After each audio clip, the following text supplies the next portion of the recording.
Okay. सो यहाँ पे अ, पिछले लेक्चर की अगर हम बात करें तो पिछले लेक्चर में हमने देखा था कि एक तो मार्क्यू ऐड करना, कैसे हम टेक्स्ट और फॉन्ट में थोड़ा सा एनिमेशन डाल सकते हैं कि वो लेफ़्ट टू राइट और राइट टू लेफ़्ट या अप एंड डाउन फ्लोट करे, एक मोशन करे। या अगर किसी दूसरे प्लेटफॉर्म का, चाहे वो यूट्यूब हो या कोई दूसरे प्लेटफॉर्म का वीडियो अगर हमें यहाँ पे एम्बेड करना है, वो किस तरीके से होगा। इसके अलावा हमने देखा था कि ऑडियो अगर हम अपने वेबसाइट्स में जो है ऑडियो फाइल्स अगर हमें डालने हैं, ऑडियो प्लेयर डालना है, तो वो किस हिसाब से होगा, कैसे वो पूरा कंट्रोलर वगैरह सब बन के आ जाता है। तो ये कुछ नए थे, कुछ नए टैग्स थे, iframe tag, audio tag, marquee tag. ये हमने इनका यूज़ सीखा था। एक यहाँ पे एक और टैग जो है, यहाँ पे आई फ्रेम टैग है, जो यूट्यूब का अगर प्लेयर आप देखेंगे, यूट्यूब की जो पूरी लिंक है वो आई फ्रेम टैग के साथ है। तो ये आई फ्रेम जो टैग है, इसका एक मैं यूज़ बताता हूँ, बहुत सिंपल सा। फिलहाल मैं इस पूरे को हटाता हूँ, ठीक है। इसका एक यूज़ है आई फ्रेम का, वो है कि किसी भी दूसरे वेबसाइट को अगर आपको अपने वेबसाइट के अंदर खोलना हो, मान लीजिए मेरा ये वेबसाइट है, मैं चाहता हूँ कि इस वेबसाइट के अंदर एक छोटा सा कोई दूसरा मैं एबल राइट का ही जो वेबसाइट है वही खोल लेता हूँ, कि इस मेरे वेबसाइट में एबल राइट का वेबसाइट खुल के आए, तो मैं क्या करूँगा कि उसका आई फ्रेम टैग यूज़ होगा उसके लिए। उसका एट्रीब्यूट है सोर्स।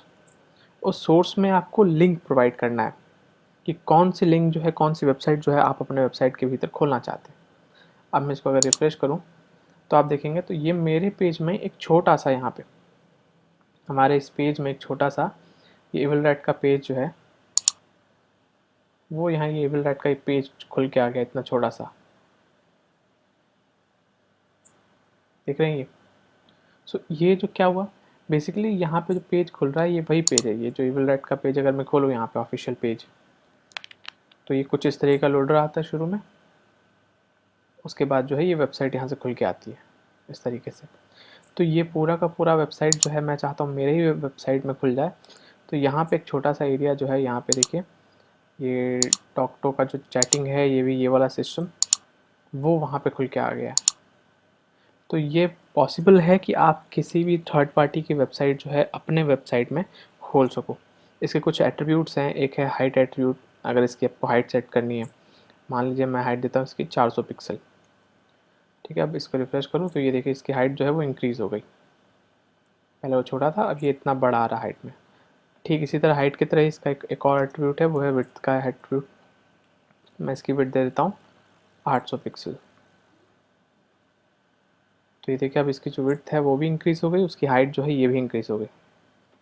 तो इस हिसाब से जो है आई फ्रेम टैग का यूज़ करके आप किसी भी दूसरे वेबसाइट का कोई भी कंटेंट, कोई ऐसी चीज़ है, कोई न्यूज़ आर्टिकल है जो कहीं और पब्लिश है और आप चाहते हैं कि आपकी वेबसाइट में भी वो शो हो, तो आई फ्रेम का यूज़ करके उसको आप ओपन कर सकते हैं, ठीक है।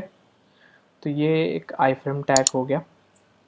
जैसा कि मैंने आपको बताया, एचटीएमएल में सिर्फ टैग्स हैं, टैग्स के बारे में पढ़ना है, कौन सा टैग जो है वो क्या करता है, क्या यूज़ है उसका, वो आपने अगर सीख लिया तो फिर आपका वेबसाइट डेवलपमेंट हो गया, सॉरी एचटीएमएल हो गया। फिर धीरे धीरे नेक्स्ट आगे की चीज़ें आप सीखेंगे।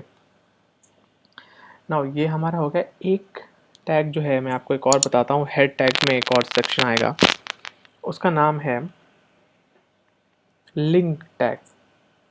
अभी जो लिंक टैग है इसका यूज़ होता है किसी भी दूसरा एसेट्स जो हम यूज़ कर सकते हैं, एसेट इन द सेंस कोई भी चीज़, चाहे वो कोई वीडियो फाइल हो, कोई इमेज हो, कोई पोस्टर हो, कोई ऑडियो फाइल हो, तो उस तरह का कोई भी चीज़ जो हमारे कोडिंग की बाहर का कोई भी फाइल है, उसको अगर हम अपने पेज में जो है इसे अगर अटैच करना है, तो उसके लिए लिंक टैग का आता है कि आप जो है लिंक टैग लिखो, उसके बाद वो क्या है, तो उसका एक एट्रीब्यूट आता है REL यानी रिलेटेड।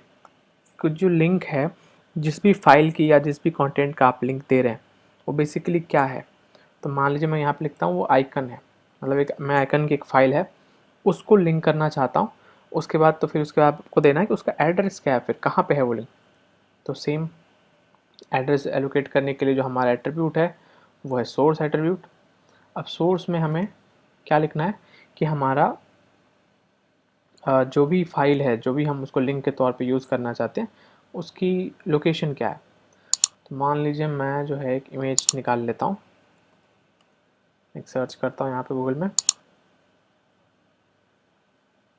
ठीक है, ये जो आइकन है इसको मैं यहाँ से उठाता हूँ। ठीक है, तो ये हमारी लिंक हो गई। अब मैं सोर्स में आता हूँ और इसको ये दे देता हूँ यहाँ पे लिंक। तो हमारा लाइन क्या बना, लिंक टैग हमने यूज़ किया। इसमें हमने बताया कि ये आइकन है, लिंक जो भी हम करने वाले हैं, जो एक्सटर्नल फाइल लिंक कर रहे हैं वो आइकन है एक तरीके का, और उसका जो सोर्स है, उसका जो एड्रेस है कि वो फाइल कहाँ है, तो वो हमने एड्रेस प्रोवाइड कर दिया। अब अगर हम अपना पेज आगे यहाँ पे रिफ्रेश करें तो आप देखेंगे कि यहाँ पे कोई चेंज नहीं हुआ।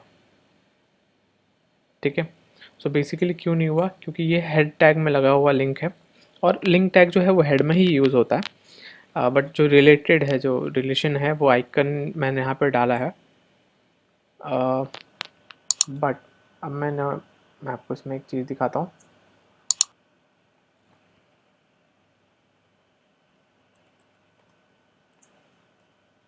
आई थिंक कोई कोड जो है वो मैं यहाँ पे मिस कर रहा हूँ।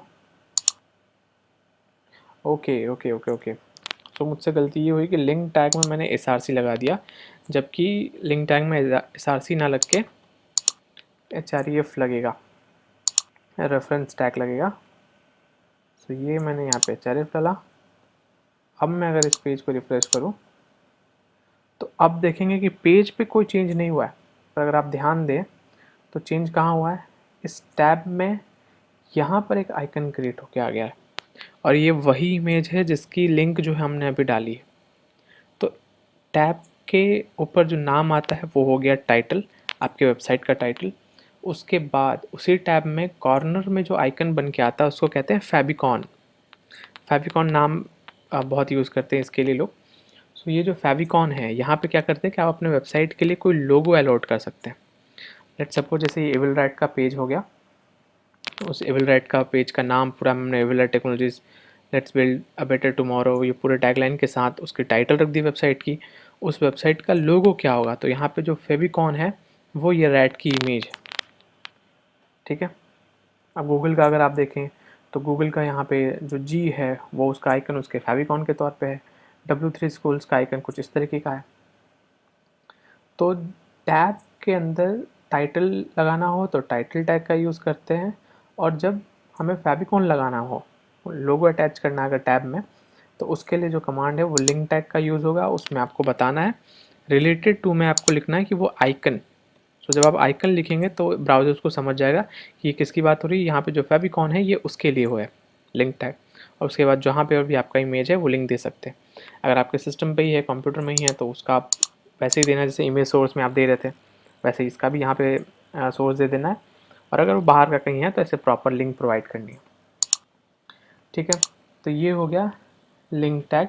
लिंक टैग वगैरह का भी यूज़ आगे आएंगे, वो भी मैं आपको धीरे धीरे इसमें बताते रहूँगा। नाउ अब जो है ये जो हमारा HTML के लिए मैं कहूँगी इस वीक का हमारा ये लास्ट वीडियो है। सो फाइनली लास्ट में ये करते हैं कि सिर्फ HTML का यूज़ करते हुए एक सिंपल सा वेबसाइट, कुछ भी एक डमी सा प्रोटोटाइप जो है, एक सैम्पल, एक नमूना बनाते हैं वेबसाइट की, और देखते हैं कि सिर्फ और सिर्फ हमें HTML यूज़ करना है, और सिर्फ HTML यूज़ करके हम क्या बना सकते हैं, कैसा बना सकते हैं। तो एक ट्राई करते हैं। ठीक है, मैं इस पूरे HTML में जो टैग्स हमने अभी तक सीखा वो यूज़ करेंगे, कुछ नए टैग्स भी यूज़ करेंगे, और मेन जो स्ट्रक्चर है मैं टेबल टैग का यूज़ करके बनाने वाला। ठीक, तो अब देखते हैं इसको। नाउ तो मैं जो है टेबल टैग यूज़ शुरू कर रहा हूँ। सबसे पहले मैंने एक टेबल बना दिया, टेबल टैग ओपन किया, उसको क्लोज भी कर दिया। अब मैं इस टेबल को एक विड्थ देता हूँ कि जो मेरा टेबल है, ओके, सबसे पहले चलिए हम अंदर का फिल कर लेते हैं इसको। उस टेबल के अंदर मैंने रो बना लिए, उस रो के अंदर जो है मैंने सेल बना लिए। ठीक है, टोटल कितने सेल, मैं 3 सेल बना लेता हूँ फिलहाल के लिए। 3 सेल यानी मेरे 3 कॉलम हो गए उस एक रो में। ठीक है, मैं इसको कॉपी पेस्ट कर लेता हूँ 3 बार। अब मैं अगर इसको सेव करके वापस अपने वेबसाइट पे आऊँ, रिफ़्रेश करूँ, कुछ भी नहीं है। अब क्या करना है, टेबल टैग के पास कुछ एट्रीब्यूट्स हैं, उसमें से एक एट्रीब्यूट है बॉर्डर एट्रीब्यूट। बॉर्डर एट्रीब्यूट करने से क्या होता है कि ये एट्रीब्यूट अगर इसकी वैल्यू आप 0 रखते हैं तो इसका मतलब होता है कि टेबल का कोई बॉर्डर नहीं रखना है। ब्राउज़र जब ये रीड करेगा कि टेबल के टैग में एट्रीब्यूट लगा है बॉर्डर और उसकी वैल्यू है 0, तो ब्राउज़र ये समझ जाएगा कि इस टेबल को बाउंड्री जो बॉर्डर है वो नहीं देना। और अगर मैं इसकी 1 रखता हूँ, इसका जो बॉर्डर वैल्यू है वो 1 रखता हूँ, तो इससे ब्राउज़र को समझ में आएगा कि इसे कोई बॉर्डर देना है। अब यहाँ पे रिफ्रेश करके जो पेज जो है वो अगर मैं जूम करके आपको दिखाऊं तो ये देखिए बहुत छोटा सा 3x3 का हमने क्या किया था, हमने 3 रो बनाया है और उस एक रो में 3 कॉलम है, 3 सेल हैं। तो यहाँ पे जो है ये 3x3 का एक टेबल बन के आ गया है बहुत छोटा सा। तो इसकी साइजिंग अगर आपको चेंज करनी है तो साइजिंग चेंज करने के लिए टेबल का एक और एट्रीब्यूट है, वो एट्रीब्यूट है, उसका नाम है विड्थ। अभी जो विड्थ है जो मैंने आपको बताई थी कि हाइट एंड विड्थ अगर हमें सेट करना है तो 2 तरीके हैं वैल्यू देने का, एक है पिक्सल्स में, क्योंकि डिजिटल फॉर्मेट जो है वो पिक्सल्स है, और दूसरा है परसेंटेज में। परसेंटेज में वो डिवाइस के स्क्रीन के हिसाब से खुद ब खुद एडजस्ट कर लेगा। मान के चल मेरा डिवाइस का स्क्रीन है, विड्थ जो है वो 100% है, मैं चाहता हूँ कि इसका 60% ये टेबल जो है वो 60% उसका स्पेस ऑक्यूपाई करे, तो मैं फ़िलहाल परसेंटेज में इसकी वैल्यू देता हूँ और 60% दे रहा हूँ। ठीक है, अब मैं इसको रिफ्रेश करूँ तो अब देखिए इसकी जो विड्थ है वो यहाँ से इंक्रीज़ हो गई है, ये पूरी की पूरी इतनी चौड़ी हो गई अभी।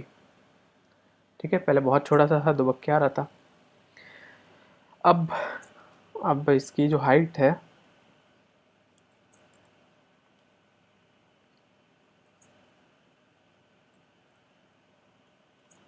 उसकी हाइट अगर मैं इसको,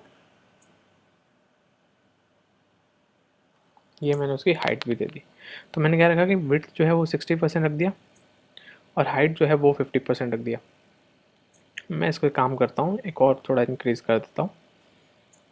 मैं इसकी हाइट जो है वो 90% कर देता हूँ, इसकी विड्थ भी 90% कर देता हूँ। अभी लगभग लगभग जो है हमारा ये पूरा स्क्रीन कवर कर रहा है, साइड में और नीचे में जो है इसका स्पेस खाली है। अब मैं चाहता हूँ कि टेबल को थोड़ा बीच में लाएं, थोड़ा लुक अच्छा लगे। उसके लिए एक एट्रीब्यूट है टेबल में, उसका नाम है अलाइन। अलाइन एट्रीब्यूट से आप उसको बता सकते हो कि टेबल कहाँ पे रहे, लेफ़्ट, राइट और सेंटर, 3 वैल्यू आप इसको दे सकते हैं। अगर लेफ़्ट में रखना है जो कि बाय डिफ़ॉल्ट लेफ़्ट में है तो आप लेफ़्ट लिख दो, राइट में रखना है तो राइट लिख दो। मैं यहाँ पे राइट लिख कर देता हूँ, ये मैंने राइट लिखा। अब रिफ्रेश किया तो आप देखिए कि स्पेस जो है अब वो लेफ़्ट साइड में खाली हो गया और बॉटम में हो गया, तो टेबल हमारा जो है वो राइट की तरफ आ गया। तो मैं चाहता हूँ लेकिन वो सेंटर में रहे, तो ये मैंने इसको सेंटर में रख दिया। तो हाफ स्पेस जो है वो लेफ़्ट में भी खाली है, हाफ स्पेस जो है वो राइट में भी खाली है और नीचे बॉटम में खाली है। तो ऊपर से ये जो है स्पेस नहीं मिला इसको, तो मैं काम करता हूँ, मैं इसकी जो हाइट है वो इसको 100 कर देता हूँ ताकि पूरा स्क्रीन कवर कर ले ठीक से। ये पूरा ख़त्म। और मैं अलाइन प्रॉपर्टी जो है वो भी हटा देता हूँ, इसकी विड्थ में विड्थ भी 100 कर देता हूँ, तो हमारा पूरा स्क्रीन फिल हो गया। तो यहाँ पे अगर आप देखेंगे तो हमारा पूरा स्क्रीन जो है वो फिल हो चुका है। अब हमें इसको जो है, मैं कहा कि एक वेबसाइट की शक्ल देते हैं, सिर्फ HTML के टैग्स वगैरह यूज़ करके एक सैम्पल वेबसाइट बनाने की कोशिश करते हैं, कैसा बन सकता है। तो एक टेबल तो हमने बना लिया, ठीक है। अब सबसे पहले कॉर्नर में एक लोगो देते हैं, ठीक है। कोई भी, जैसे कि मैं इमेज निकाल लेता हूँ फ़िलहाल, चलिए इसी को जो है हम अपना लोगो बना लेते हैं। एक काम करते हैं, इसको बनाते हैं, थोड़ा सा ज़्यादा बेटर लग रहा है। मैं इस इमेज को सेव करता हूँ कहाँ पे, जहाँ पे हमारी फाइल है एसेट्स में, इमेजेस फोल्डर में हम सारी इमेज रखने वाले हैं। तो यहीं पे मैं इसको का नाम चेंज कर देता हूँ logo.png, ये मैंने रख दिया। तो अब काम करते हैं, सबसे कॉर्नर में जो है एक इमेज पहले हम अपना लगाते हैं। तो कॉर्नर यानी सबसे पहला वाला सेल जो है वो हमारा फर्स्ट TD जो है हमारा वो हो गया। तो यहाँ पे हम ऐसा करते हैं कि इमेज लगानी है तो हमें इमेज टैग यूज़ करना होगा। ठीक है, इमेज टैग में हमें पहले सोर्स बतानी होगी कि हमारी इमेज जो है वो कहाँ पे है। तो हमारी इमेज है एसेट्स के अंदर, इमेजेस के अंदर logo.png। अब मैं रिफ़्रेश करूँ तो ये देखिए कुछ ज़्यादा ही बड़ा साइज़ आ रहा है। इससे हमारे जो बाकी सेल हैं वो यहाँ से कहीं ना कहीं दब गए हैं, कंप्रेस हो गए हैं। ठीक है, तो मैं इसकी जो विड्थ है वो थोड़ा कम कर देता हूँ। इसका विड्थ मैं कर देता हूँ 100 पिक्सल। तो ये 100 पिक्सल इतना हो रहा है। बट ये फ़िलहाल अभी भी जो है काफ़ी, आई थिंक मेरे ख्याल से स्पेस ले रहा है। तो मैं इसको, ठीक है, 10 पिक्सल करने पर भी कोई ख़ास चेंजेस नहीं है। 100 पिक्सल ही रहने देते हैं। आई थिंक ये बाकी जब कंटेंट जो है हम बाकी सेल्स में भरेंगे तो वो खुद ब खुद जो उस छोटा हो जाएगा। तो ये हमारा हो गया, मान ये लोगो हो गया। अब बीच वाला जो सेल है वहाँ पे एक टाइटल देते हैं कुछ। बीच वाला सेल हमारा ये सेकंड टीडी, इसको मैं बतौर नीचे ले लेता हूँ ताकि थोड़ा ठीक से टाइपिंग कर सकें। वेब प्रोग्रामिंग क्लासेस, हाँ ये स्पेस कवर कर रहा है। ठीक है, वेब प्रोग्रामिंग क्लासेस, मैं थोड़ा इसको बोल्ड दे देता हूँ। तो इसको मैं देता हूँ h1 टैग।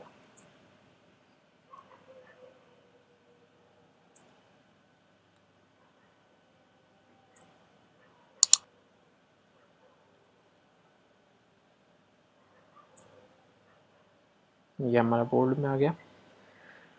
अब यहाँ पे मैं एक सब हेडिंग भी दे देता हूँ, h2 के नाम से मैं दे देता हूँ बाय टेक्नो संगोष्ठी। ठीक है, यहाँ पे इसको रिफ्रेश करता हूँ, web programming classes by techno Sangoshthi. ठीक है, ये हमारा हो गया। अब जो है मैं इसमें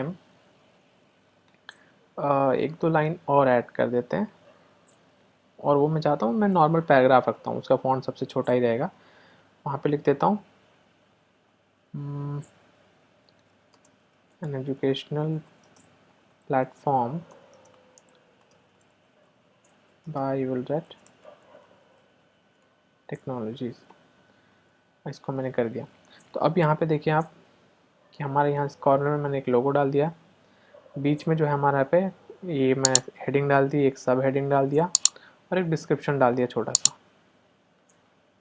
ठीक है, तो ये हमारा अरेंज होके थोड़ा सा आ गया। अब थोड़ा सा और इसमें मैंने आपको बताया कि जितनी भी डिज़ाइनिंग, मतलब कंप्यूटर साइंस में आप कोई भी ब्रांच ले लो, चाहे वो गेम डेवलपमेंट हो, मोबाइल ऐप बनाना हो, वेबसाइट बनाना हो, एक ही चीज़ काम की है, वो है क्रिएटिविटी। बिकॉज़ कोडिंग करना, ये कोड लिखना बहुत मुश्किल नहीं है। आप गूगल के पे सर्च करेंगे तो आपको ढेरों मिल जाएंगे, बने बनाए लिखे हुए कोड्स मिल जाएंगे। तो मेहनत की बात वो नहीं है, बट मेहनत की बात है क्रिएटिव होना। आप कितना क्रिएटिव हो सकते हैं, कितने स्टाइलिश हो सकते हैं, कितने सही ढंग से चीज़ों को बना सकते हैं। तो मेन आपको क्रिएटिव सेंस डेवलप करनी है अगर आप कंप्यूटर साइंस के फील्ड में आगे जाना चाहते हैं। तो फर्स्ट थिंग तो ये हो गया। अब मैं एक काम करता हूँ, साइड में जो लास्ट वाला सेल है वहाँ मैं हमारा एक टाइम टेबल सा छोटा सा डाल देता हूँ कि हम किस दिन से क्या क्या करने वाले थे। तो ये मैं यहाँ पर डालता हूँ फर्स्ट वीक HTML5। ठीक है, second week CSS3, third week, थोड़ा सा जूम करके आपको दिखाता हूँ, थर्ड वीक हमारा हो जाएगा जावास्क्रिप्ट।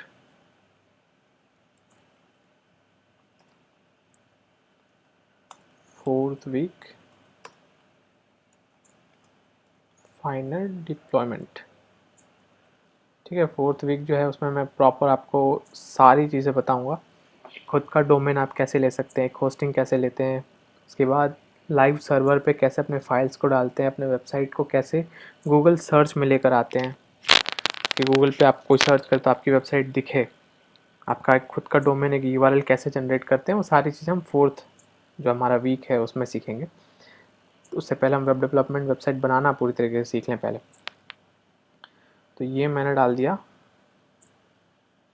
अब मैं इसको रिफ़्रेश करूँ तो ये पूरा एक लाइन में आ रहा है और कोई ख़ास अच्छा लग नहीं रहा है। इसको थोड़ा सा हम सजाते हैं। पहले तो इसको हम अलग अलग करते हैं। मैं यहाँ पे इसको br टैग डालता हूँ ताकि वो ब्रेक होकर नीचे आ जाए।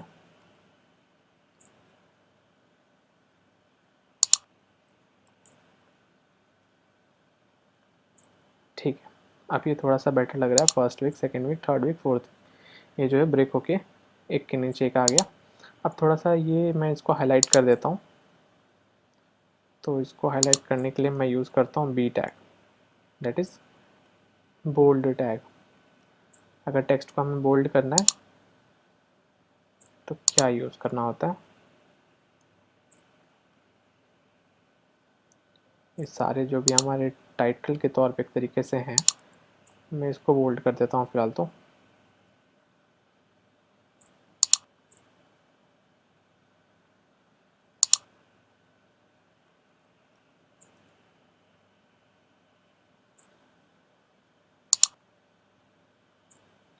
ये मैंने रिफ्रेश कर दिया। अब इसको अगर आप देखेंगे, फर्स्ट वीक हमारा जो है वो नॉर्मल टेक्स्ट से थोड़ा बोल्ड है। Second week, third week, fourth week थोड़ा पता चल रहा है कि फर्स्ट वीक में HTML5 की बात हो रही है। तो इस तरीके से आपको ध्यान रखें। तो एक ही सिंपल सा मैंने लेआउट बना दिया कि यहाँ पे लोगो हो गया हमारा, यहाँ पे हमारे टाइटल वगैरह हो गए, यहाँ पे इस तरीके से एक डिस्क्रिप्शन जैसा हो गया छोटा सा। अब अब इसकी अरेंजमेंट जो है, अगर इसकी अलाइनमेंट थोड़ा सा सेंटर में अगर हो जाए तो देखते हैं इसको सेंटर में कैसे कर सकते हैं। इस TD में हमारा प्रोग्रामिंग लैंग्वेज है, प्रोग्रामिंग लैंग्वेज का जो टेक्स्ट है उसको सेंटर में लाना है अगर, तो मैं यहाँ पे अलाइन यूज़ करता हूँ, करके देखता हूँ। मुझे मैं थोड़ा सा इतना आइडिया नहीं है, मैं भूल रहा हूँ काम करेगा कि नहीं, और ये कर गया। ठीक है, तो ये जो है TD पे मैंने क्या किया, अलाइन एट्रीब्यूट का यूज़ कर दिया। मैंने आपको बताया था कि हर एट्रीब्यूट हर टैग पे काम नहीं करता, बट आप ट्राई करके खुद से देख सकते हैं कि ये क्यूरियस माइंड होता है ना कि क्या ये एट्रीब्यूट इस पे काम करेगा या नहीं करेगा। ठीक है, तो फिर मैं बाकी इसको भी उसी तरीके से पहले इमेज को भी मैं काम करता हूँ कि उसको भी बीच में लाता हूँ, अलाइन सेंटर कि हमारी इमेज जो है वो भी सेंटर में आ गया। सेंटर में आके चीज़ें थोड़ी ज़्यादा बेटर दिखती हैं। एंड लास्ट हमारा जो टाइम टेबल है,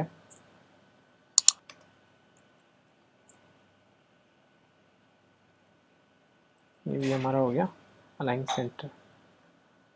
ठीक है, तो अब जो है ये उससे ज़्यादा बेटर थोड़ा सा दिख रहा है। इसमें एक और चीज़ जो टेबल वाले फंक्शन में है आपके पास, वो है कि आप कलर वगैरह असाइन कर सकते हैं। ठीक है, एक तो है कि आप पूरा रो को एक कलर कर दें, या आप चाहें तो हर सेल को अलग अलग कलर कर सकते हैं। तो मैं काम करता हूँ, मैं हर एक को, हर एक इस सेल को अलग अलग कलर करके देखते हैं। एक काम करते हैं, सबसे पहले इस पूरे रो को करते हैं, अगर अच्छा नहीं लगा तो फिर कुछ और करेंगे। तो उसके लिए एट्रीब्यूट जो है वो है BG कलर, यानी बैकग्राउंड कलर। ये HTML के हैं चीज़ें हैं जो कुछ वर्जन्स में निकल गए हैं, कुछ ब्राउज़र से निकल गए हैं, उस पर काम नहीं करता। ये सारे आगे चल के और बेटर होंगे, बट फिलहाल हमारा जो ऑब्जेक्टिव है कि हमें सैम्पल एक टेम्पलेट वेबसाइट बनाना है और उसमें सिर्फ और सिर्फ HTML का यूज़ करना है और कोई हम यूज़ ना करें। तो बॉर्डर कलर जो है मैं यहाँ फ़िलहाल देता हूँ इसको, सॉरी BG कलर जो है उसको देता हूँ रेड। अब रिफ़्रेश करो तो ये देखिए पूरा जो हमारा रो है, इस पूरे रो में रेड कलर इम्प्लीमेंट हो गया। बट यहाँ पे देखने वाली बात ये है कि रेड इतना ब्राइट है कि हमारा जो टेक्स्ट है ब्लैक, वो उसके सामने फीका पड़ रहा है, वो खुल के नहीं आ रहा, वो अट्रैक्टिव नहीं आ रहा। तो हम जब डिज़ाइन करते हैं कोई भी वेबसाइट वगैरह, तो हमारा मेन टारगेट क्या होता है कि हमारा जो कंटेंट है, हम जो कहना चाहते हैं वो सामने वाले तक बात पहुँचे। तो जो टेक्स्ट में है, जो इमेजेस है वो हाईलाइट होके आए, तो हमारा टेक्स्ट यहाँ हाईलाइट होके नहीं आ रहा। तो मैं अभी ये करूँगा कि इसमें जो हमारा बैकग्राउंड है उसको किसी लाइट कलर का कर देते हैं। तो मैं रेड की जगह पे ग्रे कलर यूज़ करता हूँ। तो ये कुछ ग्रे कलर है यहाँ पे, फिर भी पहले से बेटर हाईलाइटेड है। एक और HTML कलरिंग की सिस्टम की अगर मैं बात करूँ, तो ऐसे तो ये हमारा जो कलर नेम हो गया, grey, white, pink, green, yellow, orange, ये हो गया इंग्लिश वाले जो नाम है हमारे कलर्स के, इंग्लिश अल्फ़ाबेट से जो बने हुए नाम है, ये वो नाम हो गया। HTML एक बहुत ज़्यादा वैरायटी देता है आपको कलरिंग के लिए, और वो वैरायटी जो है वो आपके पास आती है हेक्स कोड से। ठीक है, वो कैसे आता है वो मैं आपको बताता हूँ। एक कलर पिकर हम पहले तो एक खोल लेते हैं। अब ये है क्या, ये पूरा एक बहुत बड़ा कलर प्लेट है, कलर पिकर है। आपको यहाँ से कलर चूज़ करना है। आप कोई भी बहुत से ग्रेडियंट, बहुत बारीक से कलर की, येलो, ब्लैक एंड वाइट के बीच वाला कोई एक कलर कॉम्बिनेशन उठाना है अगर आपको। तो ये हर तरह के कलर आपको, मैं सपोज पिंक में जाके कुछ लेना चाहता हूँ, तो यहाँ से आप मल्टीपल हर तरीके के, ज़्यादा ब्राइट, थोड़े डल, थोड़ा शार्प कलर, तो आप यहाँ से चूज़ कर सकते हैं कलर पिकर का यूज़ करके। HTML आपको ये फैसिलिटी देता है कि अगर लेट सपोज हमें प्रॉपर हर एक ग्रेडियंट का नाम नहीं पता, ब्राउज़र कैसे पहचानेगा? जब मैं पिंक कह रहा हूँ तो पिंक का मतलब क्या? बहुत ब्राइट पिंक, कुछ थोड़ा डल पिंक, या पूरा डल पिंक, उसको कैसे पता चलेगा? तो एग्जैक्ट हर कलर का एक कोड होता है जिसको कहते हैं हेक्स कोड या RGB। RGB पैटर्न जो है, रेड, ग्रीन, ब्लू पैटर्न, ये मैं आपको CSS के टाइम पे पढ़ाऊँगा। फिलहाल हम हेक्स को देखते हैं सिर्फ। इस कलर कोड को अगर हम देखें तो हर एक कलर का अपना एक हेक्स कोड होता है, और वो हेक्स कोड अगर आप प्रोवाइड करेंगे HTML कोड को, तो वो उस कोड के थ्रू उस कलर को इम्प्लीमेंट कर सकता है। मान लीजिए हम जो है इस वेबसाइट के लिए, मैं चाहता हूँ इस रो के लिए कोई कलर ढूंढना। इस रो के लिए कुछ हम थोड़ा ढंग का कलर ढूंढते हैं। ब्लैक जो हमारा टेक्स्ट कलर है, तो ब्लैक किस पे ज़्यादा अच्छा लगेगा? तो थोड़ी ग्रे टाइप की जो ग्रेइश चीज़ होती हैं उस पर ब्लैक हाईलाइट होकर आता है, वाइट ग्रे वाली जो चीज़ें हैं। तो हम चाहते हैं वाइट भी ना रहे, कोई दूसरा कलर है, तो ये एक कॉम्बिनेशन ठीक है। ये जो कलर है वाइट से थोड़ा सा बेटर है और ग्रे से थोड़ा नीचे। तो इसका जो हेक्स कोड है वो मैं यहाँ से कॉपी कर ले रहा हूँ, और यहाँ जो बीजी कलर मैं यहाँ पास कर रहा हूँ, यहाँ मैंने वैसे का वैसा हेक्स कोड लिख दिया। हेक्स कोड में ध्यान रखना है कि कोई भी हेक्स कलर जो है वो हैज़ जो सिंबल है उस हैशटैग से ही शुरू होता है, उसके बाद अल्फ़ाबेट एंड नंबर्स का मिला जुला हुआ एक कॉम्बिनेशन होता है। ठीक है, वो भी कैसे कलरिंग का जो है, कलर का हेक्स कोड कैसे तैयार होता है, वो भी मैं एक बार, वो भी कभी उस पर भी एक वीडियो बना दूंगा। अब मैं इसको रिफ़्रेश करूँ तो ये देखिए, ये वाला पोर्शन अगर आप देखेंगे तो ये वाइट कलर है, बट ये जो पोर्शन आप देखेंगे तो ये वो कलर है जिसका हेक्स कोड हमने यहाँ पे प्रोवाइड किया, बट हमें इसका नाम नहीं पता, एग्जैक्ट नाम नहीं पता। कलर के वेरिएंट और उसके हिसाब से हम नाम तक नहीं पहुँच पाते हैं। मैं अगर कोई और कलर ट्राई करूँ, मैं लेट्स सपोज ये कलर ट्राई करता हूँ, तो इसका हेक्स कोड जो है वो मैंने कॉपी किया और यहाँ बीजी कलर के तौर पे उसको प्रोवाइड कर दिया। ना अगर रिफ्रेश करूँ तो ये देखिए, ये जो कलर है वो कलर भी यहाँ पे हाईलाइट होके आ रहा है और हमारा जो टेक्स्ट है वो भी हाईलाइट होके आ रहा है। तो ये थोड़ा सा बेटर कॉम्बिनेशन बन गया यहाँ पे। अब जो यहाँ पे मैं चाहता हूँ इसकी जो हाइट है हमारी, इसको मैं हेडर के तौर पे बना रहा हूँ कि सबसे कोने में हमारा यहाँ पे लेफ्ट हैंड साइड पे हमारा लोगो दिखे, बीच में हेडिंग, साइड में थोड़ा सा अदरवाइज इन्फॉर्मेशन जैसा कुछ हो जाए। तो मैं काम करता हूँ, इसकी जो हाइट है काफ़ी बड़ी है, मैं इसके हाइट को थोड़ा सा छोटा करता हूँ। तो मुझे हाइट किसकी छोटी करनी है? इस पूरे रो की। तो मैं कहाँ पे प्रॉपर्टी लगाऊंगा? इस रो पे लगाने की कोशिश करूँगा। इस रो के एट्रीब्यूट डालिए हाइट, ठीक है, एंड उसको सेट करिए। तो यहाँ पे अगर आप देखेंगे तो टेबल की हाइट दी हुई है 100%, यानी उसके भीतर वाले जितने भी रो होंगे वो क्या होंगे? 100 से डिवाइडेड होके बने होंगे। लेट्स सपोज अगर 3 रो है हमारे पास, तो ये क्या होगा? 100 डिवाइडेड बाई 3 हो जाएगा।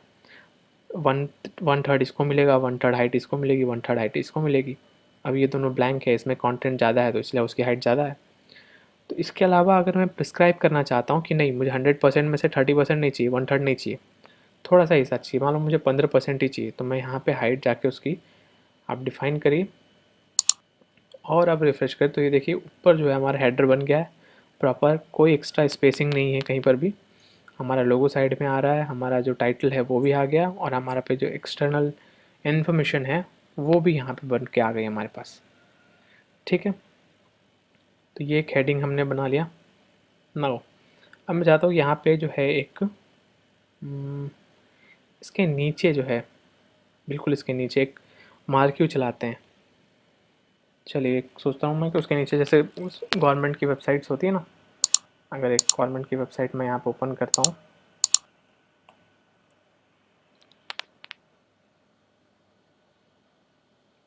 ठीक है, ये एक सरकार की एक वेबसाइट है। कितना सिंपल सा सादा सा लग रहा है ये, कोई ख़ास बहुत ज़्यादा कलाकारी नहीं है, नॉर्मल बहुत ही बेसिक एचटीएमएल से ये सारी चीज़ें बनाई हुई हैं और ये आप सीख सकते हैं। ये यहाँ पे लिंक वगैरह हो गई, न्यू का इमेज ऐड कर दिया है जीआईएफ के तौर पे।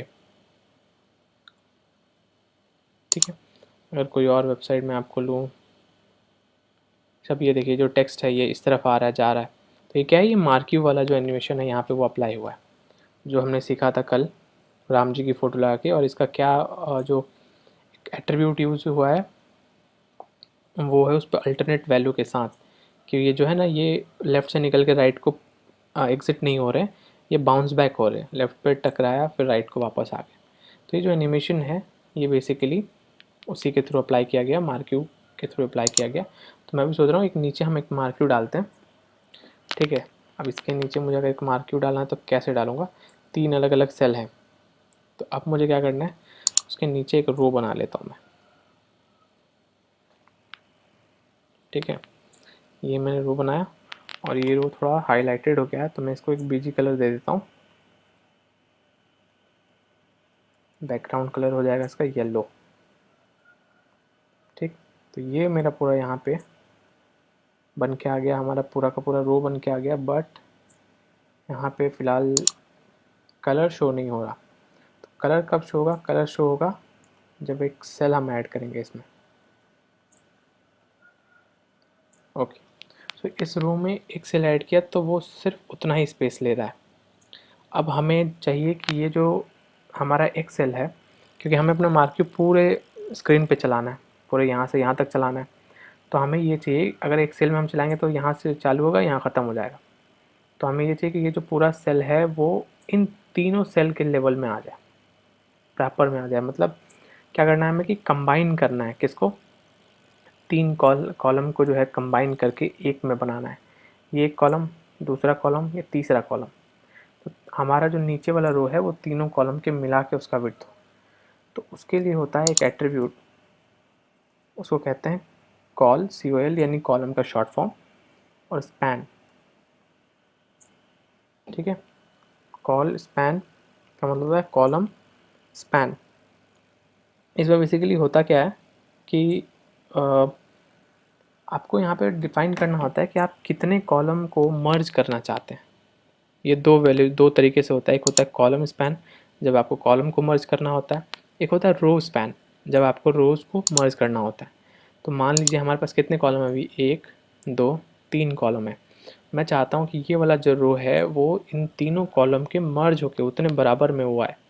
तो इस रो पे प्रॉपर्टी अप्लाई करनी है, कॉलम स्पैन करना है इसको कितने में, 3। ठीक है, तो ये मैंने कॉलम स्पैन 3 अप्लाई कर दिया। ओके, बट रिफ्रेश कर रहा हूँ तो कोई फ़र्क नहीं पड़ रहा, क्यों, क्योंकि यहाँ जो कॉलम स्पैन जो मैं आप देखेंगे वो मैंने अप्लाई किस पे किया है, TR पे, TR यानी रो पे, टेबल रो पे। बट हमें किसको स्पैन मर्ज करना होता है, हमेशा सेल्स मर्ज होते हैं। जो सेल है वो रो वाइज मर्ज होगा या कॉलम वाइज मर्ज होगा। तो हमारा सेल है यहाँ TD, तो इस एट्रीब्यूट को जो है कॉलम स्पैन को यहाँ से हटाता हूँ, इसको इस TD पे अप्लाई करता हूँ। अब जो है, अब इसको रिफ्रेश करके देखते हैं, तो ये अगर आप देखेंगे तो ये पूरा हमारा एक सेल जो है वो 3 कॉलम के बराबर में आ गया, जो कि पहले नहीं हो रहा था। तो कॉलम स्पैन जो है एट्रीब्यूट, उसको अगर आप सेल पे अप्लाई करें उससे आप कॉलम को मर्ज कर सकते हैं। कितने कॉलम्स मर्ज करने हैं आपको वो वैल्यू में देना है। यहाँ मैंने दिया है 3 कॉलम, क्यों, क्योंकि हमारे पास 1 2 3 कॉलम थे, उन तीनों को मर्ज करना था। अगर मैं मान लीजिए यहाँ पे वैल्यू देता हूँ 2, तो इसका मतलब क्या हुआ कि सिर्फ 2 कॉलम को मर्ज करो। ब्राउज़र को क्या इंस्ट्रक्शन जाएंगे कि सिर्फ 2 कॉलम को मर्ज करो। तो अगर आप ये देखेंगे तो अब ये सिर्फ 2 कॉलम के बराबर में आ रहा है। ठीक है, तो फिलहाल हमें 3 की ज़रूरत है, तो मैंने इसकी वैल्यू है 3 डाल दी। 3 कॉलम को मर्ज कर लिया। इसकी हाइट जो है काफ़ी ज़्यादा है, तो एक बार मैं उसकी हाइट भी कम कर देता हूँ। हाइट किसकी कम करनी है? अब सेल की नहीं, अब रो की हाइट कम करनी है।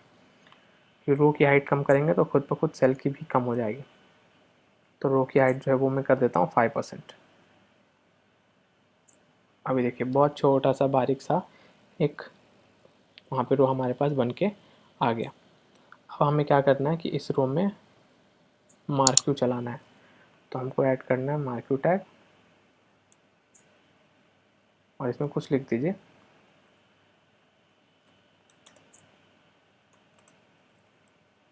Hey folks, we are learning web programming. This is chapter 1। ठीक है, अब मैं इसको रिफ्रेश करूँ तो ये देखिए, ये जो हमारा टेक्स्ट है वो आ गया, hey folks we are learning web programming, this is chapter 1। तो ये राइट से निकल के आया, लेफ़्ट की तरफ जा रहा है। ठीक, तो ये जो है यही हम जो एक्सपेक्ट कर रहे थे कि ये हमारा मार्क्यू कुछ इस तरीके का बन के आए। मैं इसको हाईलाइट कर देता हूँ। तो मैं काम करता हूँ इसमें बोल्ड टैग जो है वो अप्लाई कर देता हूँ कि थोड़ा सा बोल्ड हो के आए, क्योंकि वो येलो कलर पे ज़्यादा हाईलाइट होके आ नहीं पा रहा। अब देखिए, अब ये थोड़ा सा हाईलाइटेड है तो वो येलो कलर पे थोड़ा सा निखर के आ रहा है प्रॉपर। तो ये हमारा थोड़ा थोड़ा लेआउट जो है वेबसाइट की तरह एक तैयार हो गया कि साइड में हमारा सबसे लेफ़्ट साइड में एक लोगो हो गया, बीच में वेबसाइट हो गई, नीचे ये हो गया, और एक मार्क्यू हमारा जो है मोशन के तौर पे एक मार्क्यू भी बन के आ गया हमारे पास। अब इसमें ये करते हैं कि इस पूरे वेबसाइट में यहाँ पे कंटेंट दिखाते हैं कुछ, और साइड में एक लॉगिन पेज बना देते हैं। ठीक है, तो इन चारों को फ़िलहाल छोड़ता हूँ। यहाँ हम जो ये दो हमारे हैं, इनको इन पे जो हम एक लॉगिन पेज बनाते हैं कि वहाँ से लॉगिन से ऐसा कुछ दिख के आए। तो फ़िलहाल वो कैसे इम्प्लीमेंट होगा, क्योंकि हमें लॉगिन पेज के लिए पूरा एक चाहिए। तो हमने क्या किया था, यहाँ पे सेम इस रो को पूरे 3 कॉलम के बराबर अगर हमें जब यूज़ करना था तो हमने यहाँ पे कॉलम स्पैन एट्रीब्यूट का यूज़ किया।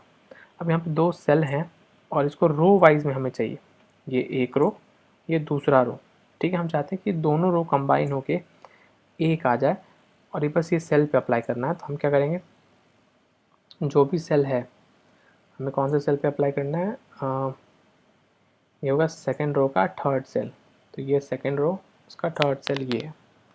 तो यहाँ पे आपको डालना है एट्रीब्यूट रो स्पैन, और वैल्यू देनी है कितने कितने रो को आपको मर्ज करना है। तो एक ये रो हो गया और एक ये रो, यानी टोटल 2 रो हैं आपके पास।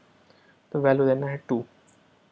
अब इसको अगर आप रिफ्रेश करेंगे तो ये देखिए, अब ये जो दोनों रो थे यहाँ पे जो 2 सेल बन के आ रहे थे, वो दोनों सेल आपस में मर्ज हो गए, क्योंकि हमने अप्लाई किया रो स्पैन। और रो स्पैन से क्या होता है कि वो दोनों रो को मर्ज कर दिया, जैसे हमने यहाँ पे कॉलम स्पैन यूज़ किया था। ठीक है, अब यहाँ पे हम लोग बनाते हैं एक लॉगिन का पेज। अब ये जो लॉगिन पेज है, इसको मैं थोड़ा सा नीचे ले आ देता हूँ ताकि बेटर तरीके से इसमें हम कोड लिख सकें। ठीक है, तो सबसे पहले लॉगिन के लिए मैंने आपको बताया था हमें ज़रूरत पड़ेगी फॉर्म एट्रीब्यूट की। ठीक है, फॉर्म एट्रीब्यूट में ही हम हमेशा लॉगिन पेज या कोई भी पेज बनता है तो एक फॉर्म बनाया जाता है बेसिकली। जैसे हम ऑफलाइन में क्या करते हैं, कोई भी चीज़ हमें लिखनी होती है तो एक फॉर्म हम फिल करते हैं। अगर हमें अकाउंट खुलवाना है फॉर्म फिल करो, अगर हमें कोई चीज़ वेबसाइट के थ्रू भी कुछ मंगवानी है, हमें फ्लिपकार्ट से कुछ मंगाना है तो फॉर्म फिल करो, उसमें अपना एड्रेस नंबर वगैरह भरो। तो बेसिकली एक फॉर्म स्ट्रक्चर के तौर पे HTML का ये फीचर बनाया गया, और इसमें यही होगा कि कुछ भी इनपुट वगैरह जब आप यूज़ कर रहे हैं तो एक फॉर्म बनाइए, फॉर्म टैग ओपन क्लोज। उसके अंदर हमें क्या क्या चाहिए, सबसे पहली चीज़ जो चाहिए हमें मैं एक काम करता हूँ, तो लॉगिन हम लॉगिन नेम यूज़र नेम मांगते हैं, फिर पासवर्ड मांगते हैं, एक सबमिट बटन डाल देते हैं और नीचे लिख के आएगा फॉरगेट पासवर्ड का। तो सबसे पहले एक हेडिंग डाल देते हैं। हेडिंग जो है वो H3 साइज़ का डालता हूँ, ठीक है, थोड़ा छोटा सा रहे। हेडिंग डालता हूँ रजिस्टर्ड यूज़र पैनल। तो ये यहाँ पे रजिस्टर्ड यूज़र पैनल लिखा हुआ आ रहा है, ठीक। मैं ये सारा जो कंटेंट है इसको अलाइन कर देता हूँ सेंटर में।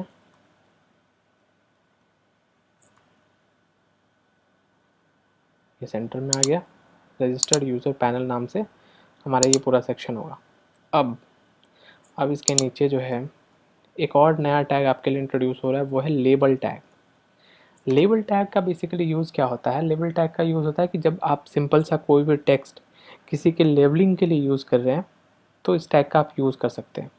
इसका एक एट्रीब्यूट होता है, उसका नाम है फॉर। फॉर में क्या?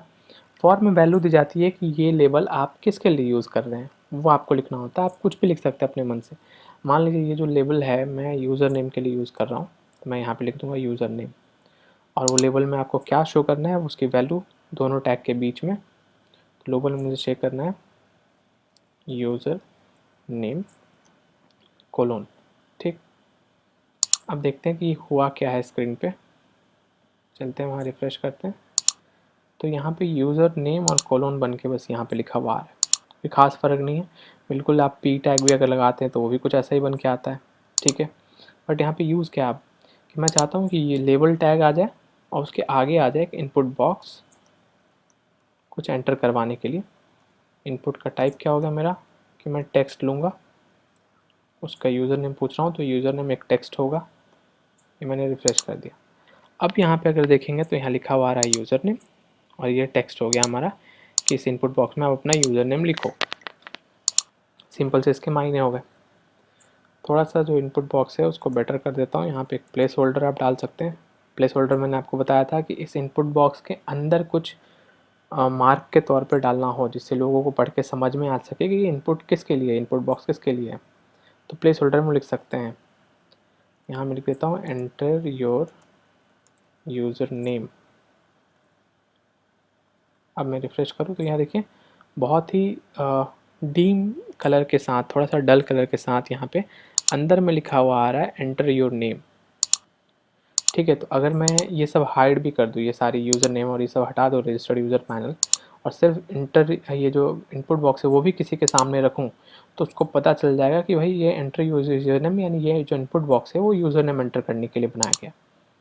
तो इस तरीके से आप जो है सामने यूज़र को इन्फॉर्मेशन पहुँचा सकते हैं, ठीक है। अभी ये जो पैनल है वो हमारे यूज़र नेम का हो गया। दूसरा एक लेवल बना देता हूँ मैं। वो लेवल किसके लिए रहेगा? वो होगा पासवर्ड के लिए, ठीक है। मैंने डाल दिया पासवर्ड, ठीक। बिल्कुल वैसा ही एक इनपुट बॉक्स ले लेता हूँ मैं। इसका जो टाइप होगा, यहाँ पे मैं टाइप पासवर्ड रखूँगा क्योंकि मुझे पासवर्ड एंटर कराना है। प्लेस होल्डर में लिख दूँगा एंटर योर पासवर्ड।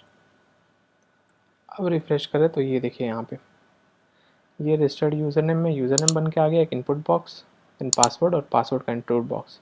अब ये एक ही लाइन में आ रहा है। मैं चाहता हूँ नीचे वाली लाइन में आ जाए, तो मैं इसके बाद एक BR टैग लगा दूँगा कि यूज़र नेम वाले इनपुट बॉक्स के बाद नेक्स्ट लाइन से आए।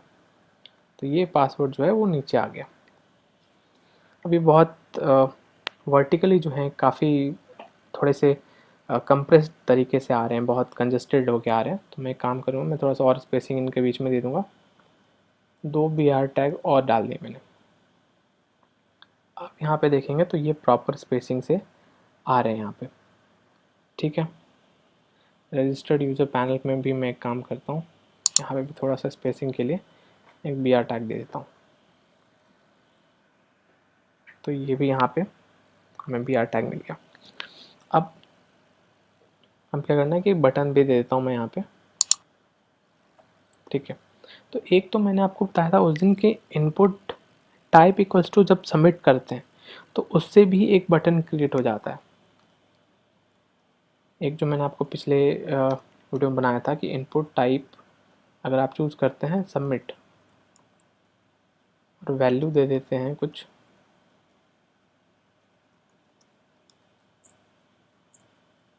ठीक है, तो इससे भी देखेंगे तो एक यहाँ पे क्लिक हेयर नाम का एक बटन यहाँ पे क्लिक होके आ गया, एक बटन क्रिएट होके आ गया अपने आप। तो जब आप इनपुट में ही, मैंने इनपुट में टाइप टेक्स्ट दिया तो एक इनपुट बॉक्स बन के आ रहा था, जब मैंने पासवर्ड दिया तो पासवर्ड बन के आ रहा था, और मैं जब सबमिट रख रहा हूँ टाइप में तो एक बटन बन के आ रहा है। तो बटन इम्प्लीमेंट करने के दो तरीके हैं, एक तो input type equals to submit भी डाल के आप बटन बना सकते हैं, दूसरा इसको नीचे लाने के लिए मैं यहाँ बियर टैग देता हूँ, दूसरा अगर एक और टैग है उसका नाम है proper button tag. Button tag के मायने क्या है, बटन टैग से भी आप डायरेक्ट बटन बना सकते हैं, या बटन टैग बटन्स के लिए ही बनाया गया है। इसमें बस अंतर ये है कि जब इनपुट टैग में आप वैल्यू एट्रीब्यूट के अंदर आपको वैल्यू लिखनी होती थी कि आप बटन पर क्या शो कराना चाहते हैं, क्या टेक्स्ट दिखा हुआ वहाँ पे, जो लिखा हुआ क्या दिखे। बटन टैग में क्या होता है कि ये जो टैग है ओपन होता है और वो क्लोज भी होता है, तो उसके लिए जो भी कंटेंट आप बटन पे दिखाना चाहते हैं वो इन दोनों के बीच में आपको लिखता है। मान लीजिए मैं यहाँ पे लिख देता हूँ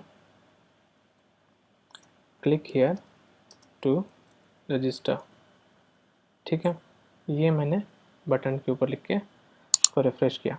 अब देखिए यहाँ हमारे पास दो बटन आ गए, एक क्लिक हियर नाम का बटन और एक है क्लिक हियर टू रजिस्टर का बटन। तो क्लिक हियर वाला जो बटन है वो मैंने कैसे बनाया, वो input type equals to submit use करके बनाया, और नीचे वाला जो बटन है वो डायरेक्ट बटन टैग यूज़ करके ही मैंने बनाया बटन, ठीक है।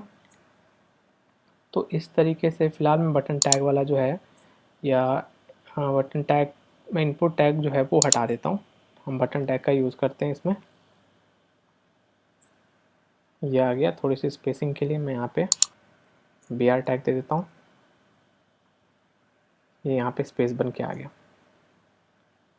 इसका टेक्स्ट जो चेंज कर देता हूँ, लॉगिन। तो यहाँ पे क्या होगा, यूज़र को समझ में आ रहा है कि यहाँ पे यूज़र नेम अपना एंटर करो, पासवर्ड डालो, लॉगिन बटन पे क्लिक करो तो लॉगिन हो जाएगा। तो ये कुछ इस तरीके से जो है एक छोटा सा लॉगिन पैनल हमारा बन रहा है। इसमें कुछ चीज़ें मिसिंग है, जैसे मान लीजिए मैं चाहता हूँ कि फॉरगेट पासवर्ड का कुछ वहाँ पे दिखे उन्हें, तो मैं एक काम करता हूँ कि पासवर्ड के नीचे यहाँ पे एक पी टैग डाल देता हूँ और वहाँ लिख देता हूँ forget password question mark. User को क्वेश्चन पूछ रहा है कि क्या आप पासवर्ड भूल गए, तो ये डाल दिया, तो ये सिंपल टेक्स्ट बन के आ रहा है, ठीक है। तो मैं चाहता हूँ इस पर कोई क्लिक करे, तो मैं क्या करूँगा, उसको ए टैग दूंगा, ए टैग उसको क्लिकेबल बना देगा। और ए टैग में लेकिन हमें साथ में ये भी देना होगा कि क्लिक करने पे वो कहाँ जाए, HERF। तो फिलहाल मेरे पास कोई फॉरगेट पासवर्ड के लिए दूसरा पेज नहीं है, तो मैं ये करूँगा कि उसको ब्लैंक छोड़ दूँगा।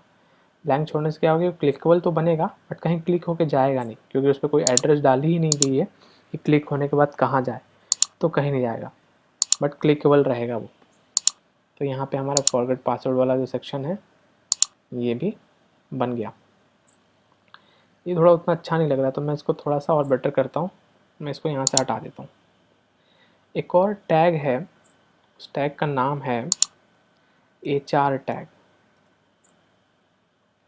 ये HR टैग क्या करता है, HR tag basically horizontal line create कर देता है, ड्रॉ कर देता है। HR टैग जो है, मैंने यहाँ पे HR टैग डाला, यहाँ पे आप देखेंगे कि अपने आप लॉगिन के बाद जो है एक लाइन क्रिएट होके आ गई यहाँ पे, और वो लाइन जो है आप HR टैग में एक एट्रीब्यूट है विड्थ, उस विड्थ को आप फिल करके आप उसकी जो विड्थ है वो सेट कर सकते हैं। अब ये फुल स्क्रीन आ रहा था, पूरा इस सेल से एंड तक कवर कर लिया था, मैंने 80% दिया तो दोनों साइड साइड में स्पेसिंग हो गई और उसने 80% ही अंडरलाइन हुआ है। तो इस तरीके से जो है आप लॉगिन के बाद थोड़ा सा स्पेस मिले उसको, तो एक और बी आर टैग, ओके, इस पर इम्प्लीमेंट नहीं हो रहा है,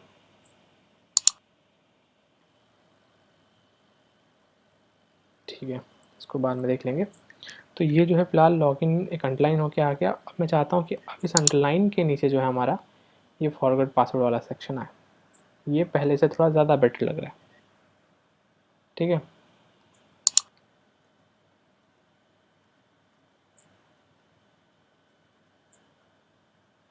ओके, और इम्प्लीमेंट हो गया 2 करने पे। अब ये थोड़ी प्रॉपर स्पेसिंग भी दे दी हमने, तो ये थोड़ा पहले से ठीक लग रहा है, थोड़ा ढंग का लग रहा है। ठीक है, इसकी जो आई थिंक मेरे ख्याल से स्पेसिंग, इसकी विड्थ जो है थोड़ा और कम कर देता हूँ। 80% के बजाय मैं इसको 70% कर देता हूँ, तो ये थोड़ा सा और छोटा आ गया। ये अब थोड़ा सा अच्छा लग रहा है। यूज़र नेम एंटर करो, आप पासवर्ड एंटर करो, लॉगिन कर जाओ। ठीक है, इसमें मान लीजिए कि मुझे यहाँ पे, ये तो लॉगिन का हमारा सेक्शन हो गया, इसमें थोड़ी सी चीज़ें और आती हैं। मान लीजिए मुझे इसको साइन अप के तौर पे इसको मैं काम करता हूँ कि मैं लॉगिन के बजाय इसको साइन अप में कन्वर्ट कर देता हूँ। तो मैं इसका हेडिंग दे देता हूँ, रजिस्टर्ड विथ अस। ठीक है, रजिस्टर विथ अस जब मैंने हेडिंग दे दिया, लोगों को समझ में आएगा कि यहाँ पे रजिस्ट्रेशन पेज है। मैंने सबसे पहले उसका यूज़र नेम पूछ लिया। अब काम करता हूँ, यूज़र नेम के बजाय मैं उसका यूज़र नेम हो गया। अब मैं यहाँ पे ले लेता हूँ,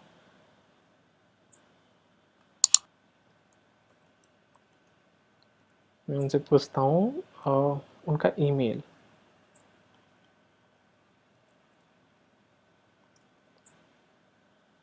लेवल 4 ईमेल। से ये एट्रीब्यूट जो है लेबल के साथ जो फॉर एट्रीब्यूट है, अगर उसको ना फिल करे तो भी कोई इशू नहीं है। बट ये जो एट्रीब्यूट्स हैं ये आगे चल के तब काम आते हैं जब आपके पास बहुत ज़्यादा कोड हो जाता है, बहुत नंबर ऑफ लाइन्स कोड है। आपके पास अभी 40 लाइन की कोड है, और जब 40,000 लाइन की कोड होगी तब उन सब में ढूंढना, तो वहाँ पे ये काफ़ी काम आ जाता है। इससे आप पहचान सकते हैं कौन से लेवल किसके लिए है।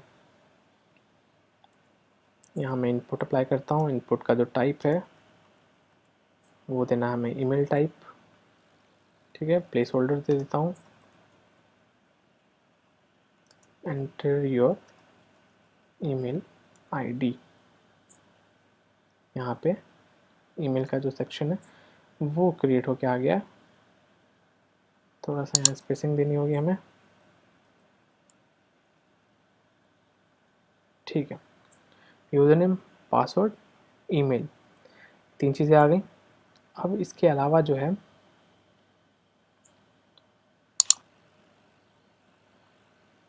अब इसके अलावा मैं चाहता हूँ उससे कि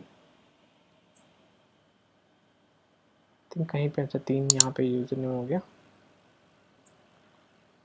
ठीक है, अब यहाँ पे मैं उससे पूछ लेता हूँ उसका जेंडर क्या है। जेंडर देने के लिए हम उसको ऑप्शन देंगे मेल या फीमेल।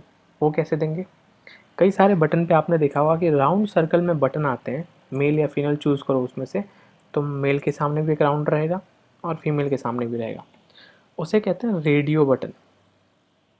ठीक है, उसे कहते हैं रेडियो बटन। वो कैसे इम्प्लीमेंट होता है रेडियो बटन, वो मैं आपको यहाँ पे दिखा देता हूँ। हमें फ़िलहाल उसको एंटर करना है कहाँ, ईमेल के बाद में। तो सबसे पहले मैं लेबल लेता हूँ, यहाँ पे लिखता हूँ जेंडर। ठीक है, उसमें आपको क्या करना है, इनपुट बिल्कुल सेम। टाइप में आपको डालना है रेडियो। Okay, RADIO। टाइप में आप डालेंगे रेडियो। इससे क्या होगा, रिफ्रेश करके देखें। अब देखिए यहाँ जेंडर, और यहाँ पे एक सर्कुलर सा कोई सेक्शन बन के आया। मैं इस पर क्लिक करूँ तो इस पर कलर फिल हो जा रहा है। अब वो कलर क्लिक करने पे कलर जा नहीं रहा है। मैं पेज रिफ्रेश करूँ तो वो कलर चला जाएगा। फिर क्लिक कर सकता हूँ, फिर कुछ भी करूँ, कहीं और क्लिक करूँ तो भी वो कलर जाएगा नहीं। फिर रिफ्रेश करूँ तो कलर चला जाएगा। तो ये बेसिकली इस बटन को कहते हैं, ये भी एक्चुअली एक तरह का इनपुट है। इनपुट का सिंपल सा मतलब है कि हम जब कुछ देते हैं, कुछ फीड कर रहे हैं सिस्टम में। तो मैं यहाँ बता रहा हूँ जेंडर के तौर पे, तो वहाँ मैंने क्लिक करके बताया कि हाँ ये वाला सेलेक्ट कर रहा हूँ। तो ये भी एक इनपुट है, इसको कहते हैं रेडियो। तो इसका टाइप में जब भी आपको रेडियो बटन लगाना होता है तो इनपुट लिखिए, टाइप में बता दीजिए रेडियो, तो ब्राउज़र समझ जाएगा, वो रेडियो बटन क्रिएट कर देगा। अब इसको थोड़ा सा हम बदलते हैं। यहाँ मैं करता हूँ इसको लेबल लगाता हूँ, यहाँ पे भी यहाँ लिखता हूँ फॉर मेल। ठीक है, ये मैंने मेल के लिए डाल लिया। इसी को मैं कॉपी करता हूँ, पेस्ट करता हूँ।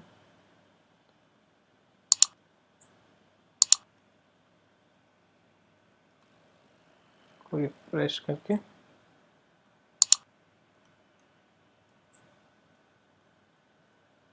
अब यहाँ पे अगर आप देखें तो हमारे पास मेल और फीमेल दो ऑप्शन जो हैं वो बन के आ गया, हमारे पास दो बटन बन के आ गए, मेल और फीमेल।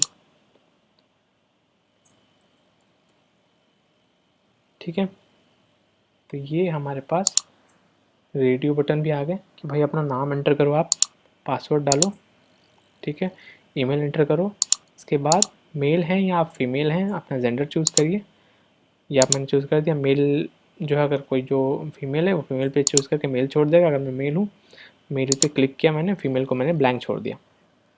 तो ये भी एक तरह का इनपुट बॉक्स हो गया। अब इसके अलावा एक और तरीके का इनपुट बॉक्स होता है, उसको कहते हैं चेक बॉक्स। चेक बॉक्स याद है, जब आप टिक करते हैं कहीं कहीं पर, मैं मान लीजिए यहाँ पे डालता हूँ इनपुट एंड यहाँ आपको टाइप देना है, type equals to check box.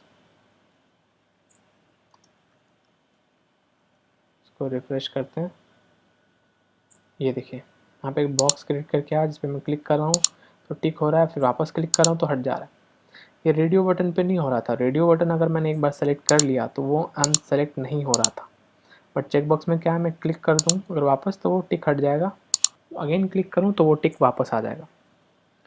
ठीक है, तो ये भी एक तरह का इनपुट बॉक्स है, इसका मोस्टली आपने यूज़ देखा होगा, लोग टर्म्स एंड कंडीशन जो है ना, यहाँ पे आई एक्सेप्ट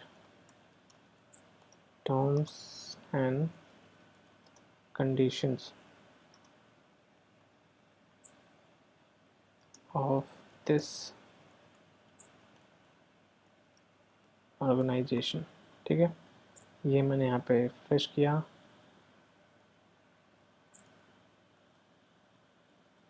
अब देखो यहाँ पे आप एक और भी आर टैग डालना पड़ेगा, काफ़ी स्पेसिंग कमी है। अब ये कुछ कुछ क्या रजिस्टर जो रजिस्ट्रेशन पेजेस हैं वो बहुत से वेबसाइट पे क्या कुछ ऐसे ही नहीं होते। यहाँ पे मैंने यूज़र नेम पूछ लिया, पासवर्ड मेल पूछ लिया, फिर उनका जो जेंडर है वो पूछ लिया, उसके बाद लास्ट में दे दिया कि आप जब हमारे साथ रजिस्टर कर रहे हो तो आप हमारे टर्म्स एंड कंडीशंस को भी एक्सेप्ट करते हो, आपको करना पड़ेगा। तो डिजिटली लोगों से साइन करवाया तो नहीं जा सकता पेपर हर किसी से। कई सारे वेबसाइट्स क्या होते हैं कि आपके जो डेटा है, जो आपका मोबाइल है, आपका ईमेल है, वो आपके पास रख रहे हैं, अपने पास रख रहे हैं, तो ये टर्म्स एंड कंडीशंस जो हैं उनके नियम कानून में ये हो सकता है कि हम आपका ईमेल जो है अपने पास रखेंगे, हम जब चाहें आपका अकाउंट डिलीट कर सकते हैं, आपको हटा सकते हैं बिना आपको इन्फॉर्मेशन दिए हुए। तो बहुत सारे टर्म्स एंड कंडीशन इस तरह के कुछ भी हो सकते हैं, और वो उसको सिर्फ एक सिंपल स्टिक को फिल कर दिया अगर आपने, तो आप उस टर्म्स एंड कंडीशन को एक्सेप्ट करते हैं, ये वो शो कर सकते हैं लीगली किसी ऑर्गेनाइजेशन को, ये देखिए इन्होंने ये टर्म्स एंड कंडीशन को एक्सेप्ट किया था। तो उसके लिए भी इस इनपुट बॉक्स का यूज़ होता है। इसके अलावा भी बहुत सारे, लेट सपोज आपको मल्टीपल कोर्सेज देगा, उनमें से कुछ सेलेक्ट करना है, बहुत सा यूज़ है इनके। सिंपल यही है, इनपुट बॉक्सेस हैं, ये रेडियो बटन्स हो गए, ये चेक बॉक्स हो गया, ठीक है, इन्हें चेक बॉक्स कहते हैं। तो आप यही सारी चीज़ें हो गई, आप अपने क्रिएटिविटी के हिसाब से आप इसको जैसे चाहो उसको यूज़ कर सकते हैं। अब मैं यहाँ पे जो है एक और थोड़ा सा फॉरगेट पासवर्ड जो है वो छोटा लग रहा है, मतलब खाली खाली सा लग रहा है, तो मैं इसको एक और चीज़ देता हूँ।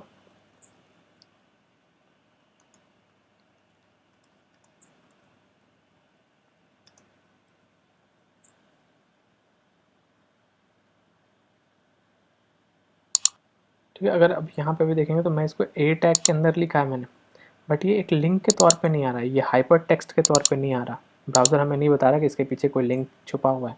क्यों? क्योंकि हमने इसमें एट्रीब्यूट जो है वो href जो है वो यूज़ नहीं किया है। तो एट्रीब्यूट यूज़ करना है, अगर कोई लिंक है आपके पास, कोई पेज है जहाँ रिडायरेक्ट करना चाहते हैं तो पेज का URL डाल दीजिए, नहीं है तो उसको ब्लैंक छोड़ सकते हैं। ठीक है, इनके बीच में थोड़ा सा स्पेस में देता हूँ। ठीक है, तो वही एक ही स्पेस आया, मैंने मल्टीपल दिया था, मैंने आपको बताया था कि HTML में स्पेस अगर देना हो तो एंड का सिंबल, उसके बाद NB, non breakable, SP colon, यानी नॉन ब्रेकेबल स्पेस, तो इसको ब्राउज़र जो है एक स्पेस के तौर पर रीड करता है। मैं मल्टीपल इसको लगा देता हूँ, तो मैं सेम इसी को copy then paste multiple times. तो अब ये क्या होगा, आप देखिए यहाँ पे स्पेसिंग इतनी सारी होगी। ये अगर आप फॉरगेट पासवर्ड भूल गए तो आप यहाँ क्लिक करो, अगर आपके पास ऑलरेडी अकाउंट है लॉगिन करना है तो आप यहाँ पे क्लिक करो। इस बटन पे लॉगिन लिख के आ रहा है, हमने रजिस्ट्रेशन पेज बनाया तो मैं इसको चेंज करता हूँ, बटन पे लिख देता हूँ रजिस्टर। ठीक है, तो ये कुछ इस तरीके का जो है हमारा रजिस्ट्रेशन पेज जो है वो बन गया है। हमने उसमें टाइटल दे दिया, हमने इनपुट बॉक्सेस ले लिए, ईमेल पूछ लिया, यूज़र नेम पासवर्ड पूछ लिया, जेंडर उनसे टर्म्स एंड कंडीशन जो है वो भी एक्सेप्ट करवा लिया। ठीक, अब इसकी जो हाइट है थोड़ा सा काफ़ी ऊपर नीचे स्पेसेस हैं, मैं चाहूँ तो इसको हम कम कर सकते हैं, या मैं इसका हम करता हूँ कि इसका विड्थ जो है ये थोड़ा सा इसको कम करता हूँ। जो विड्थ है हम ले लेते हैं यहाँ पे 20%। एग्जाम्पल के तौर पे हम वैल्यूज जो है वो चेंज कर सकते हैं। फिलहाल 20% डाला तो बहुत छोटा सा आ रहा है, ये दबा दबा सा आ रहा है। 20 के बजाय मैं इसको 30% कर देता हूँ। ठीक है, ये भी काफ़ी ठीक है, बट 25 आई थिंक ज़्यादा बेटर लगेगा। कुछ इस तरीके का पेज। ठीक है, इसमें चेंजेस ये करने हैं, यहाँ पर हमें बी आर टैग यूज़ कर दें तो ज़्यादा बेटर होगा स्पेस के बजाय। ये एंगल ब्रैकेट छोड़िए। ठीक है, अब ये ज़्यादा बेहतर है, पहले से बेटर लग रहा है ये। रजिस्टर विद अस का एक सेगमेंट हमारा है, हमारी वेबसाइट का एक सेक्शन बन गया। अब इस पूरे सेक्शन को मैं चाहूँ तो वाइट छोड़ सकता हूँ मुझे, या फिर मुझे ऐसा लग रहा है मुझे यहाँ कलर फिल कर देना चाहिए। तो इस रो को इस टी में, इस सेल में हमें कलर देना अगर, तो पीजी कलर, कलर मैं यहाँ पे देता हूँ वीट, गेहूँ का जो रंग है वो देता हूँ इसको। तो ये देखिए वीट कलर जो है कुछ इस तरीके का यहाँ पे ये बन के आ गया। तो यहाँ पे जो है हमारा रजिस्ट्रेशन पेज एक तैयार हो गया। ठीक है, तो ये वेबसाइट का हमारा कॉर्नर है जहाँ पे हमने लोगो बना लिया। ये वेबसाइट की हेडिंग हो गई हमारी, एक साइड में जो है हमारा अदर इन्फॉर्मेशनल चीज़ होगी, एक हमने मार्क्यू भी लगा दिया, थोड़ा सा रोलिंग एनिमेटेड कुछ लगे। इसके अलावा मान लीजिए मैं चाहता हूँ कि हाँ रजिस्टर्ड विद अस मेरे पेज पे कोई आए, तो सबसे पहले उसका ध्यान रजिस्टर्ड पे आए, वो रजिस्टर्ड हमारे साथ, ताकि उसका डेटा हमारे पास अगर आ जाए तो हम उसको बार बार मेल भेज के अपने साथ कनेक्टेड रख सकते हैं। तो मैं चाहता हूँ ये वाला जो टेक्स्ट है ना वो थोड़ा सा ब्लिंक हो के आए, ताकि खोलते ही किसी की नज़र उस पर पड़े। उसके लिए एक टैग है HTML का, उसका नाम है ब्लिंक टैग। ठीक है, ब्लिंक टैग क्या करता है कि वो टेक्स्ट को ब्लिंक करने पे मजबूर कर देगा। ओके, तो ये मैंने इसको अप्लाई किया, बट ये अप्लाई नहीं हुआ, और यहाँ टैग के ऊपर रेड सिंबल भी आ रहा है। इसके मायने क्या हैं, मैं एक बार सर्च कर लेते हैं।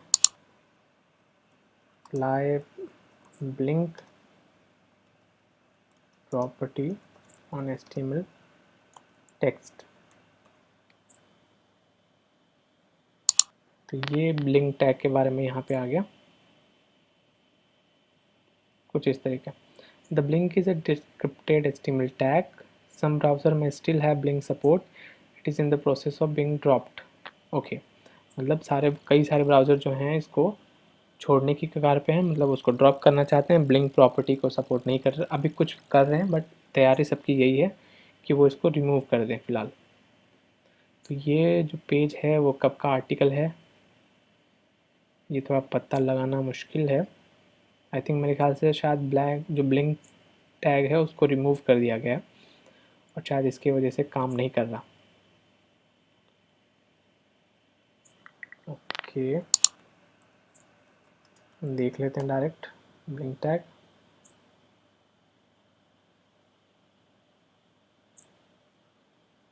तो गूगल ने भी आपको इफेक्ट दिला दिया, ब्लिंक जो है वो आपको ब्लिंक करके दिखा रहा है कि ये देखो यहाँ पे ये वेबसाइट खोल लो, आप ये वेबसाइट खोल लो।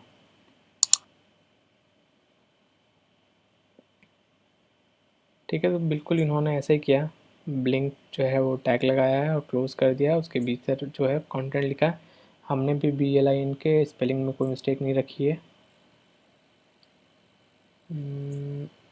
ठीक है, बट इसके अलावा क्रोम, ओके, यहाँ पे इसमें एक इन्फॉर्मेशन दी हुई है ब्राउज़र सपोर्ट, यानी जो ब्लिंक है वो कौन कौन से ब्राउज़र्स को सपोर्ट करते हैं। Chrome, and the answer is not supported, यानी क्रोम में ये जो टैग है वो काम नहीं करेगा, फायरफॉक्स में भी नहीं करेगा, internet explorer, opera, safari, Android, यानी किसी में नहीं करेगा। इसका मतलब है इसको हटा दिया गया। ठीक है, शायद इसीलिए हमारा जो टैग है वो यहाँ पे काम नहीं कर रहा है। तो इस तरीके से जो है आपको भी कभी डाउट आता है, कोई चीज़ें कहीं आप अटक जाते हैं, तो ऐसे सर्च करके मल्टीपल वेबसाइट पे देखेंगे, रीड करेंगे, पढ़ेंगे, तो बहुत सारी चीज़ें आपको पता चलती रहेगी। और अपने नॉलेज को रिफ़्रेश रखने के लिए, एक्टिव रखने के लिए बहुत ज़रूरी है कि आप इस तरीके से काम करें, सर्च करते हुए, ढूंढते हुए इधर उधर। ठीक है, तो अब जो हमारा वेबसाइट है उसका टॉप एंड राइट जो सेक्शन है वो तैयार हो गया। अब जो हमें जो है स्पीच वाला जो सेक्शन है, हम चाहें तो या तो पूरे को एक पार्ट बना लें या फिर यहाँ कुछ लगा देते हैं। एक काम करते हैं, यहाँ पे हम एक डाउनलोड का सेक्शन बनाते हैं। ठीक है, राइट हैंड साइड पे जो है एक डाउनलोड का सेक्शन बनाते हैं, जहाँ से कुछ कंटेंट लोग डाउनलोड कर सके, जैसे कुछ सरकारी वेबसाइट्स में होता है। तो ये वाला जो सेगमेंट है, कौन सा सेल हो गया हमारा, first second third row, third TR, 1 2 3, ये वाला हो गया TR, इसमें फर्स्ट कॉलम यानी जिसकी बात हो रही है। तो यहाँ पे हमें टैग देते हैं, टैग का हो गया H3 डाउनलोड्स। तो यहाँ पे ये डाउनलोड बन के आ गया। इसका जो अलाइनमेंट है वो सेंटर कर देता हूँ मैं।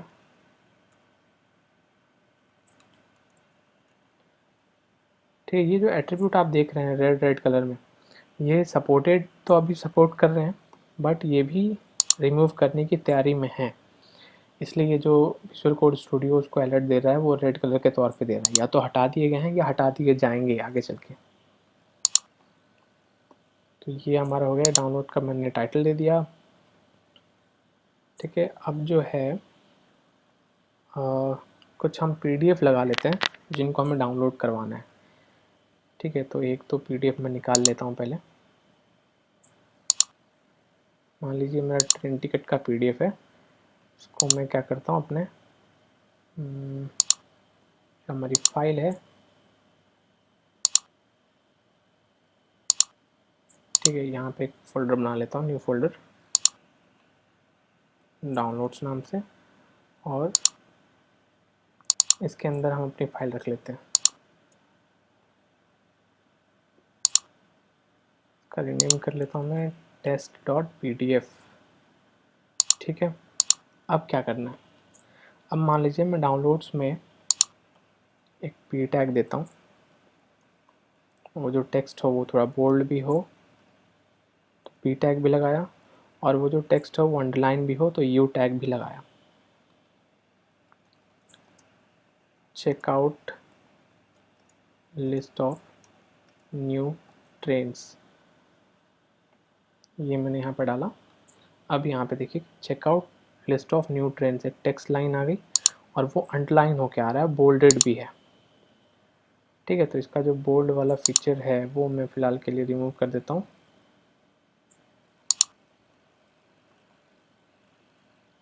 ठीक, अब ये सिंपल सा क्यों रिमूव किया, कि डाउनलोड जो है वो भी बोल्ड था, उसके जो सब सेंटेंसेस हैं वो भी अगर बोल्ड होंगे तो मैचिंग सा लगेगा। थोड़ा सा डिफ्रेंशिएट करना है कि भाई ये हेडिंग है और ये हमारा कंटेंट है।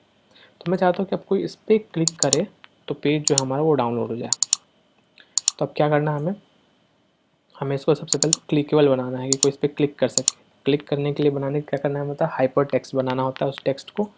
हाइपर टेक्स्ट का मतलब है टेक्स्ट के पीछे कोई लिंक इंटीग्रेट करना, और लिंक इंटीग्रेट करने के लिए या हाइपर टेक्स्ट बनाने के लिए जो टैग यूज़ होता है उसका नाम है ए टैग।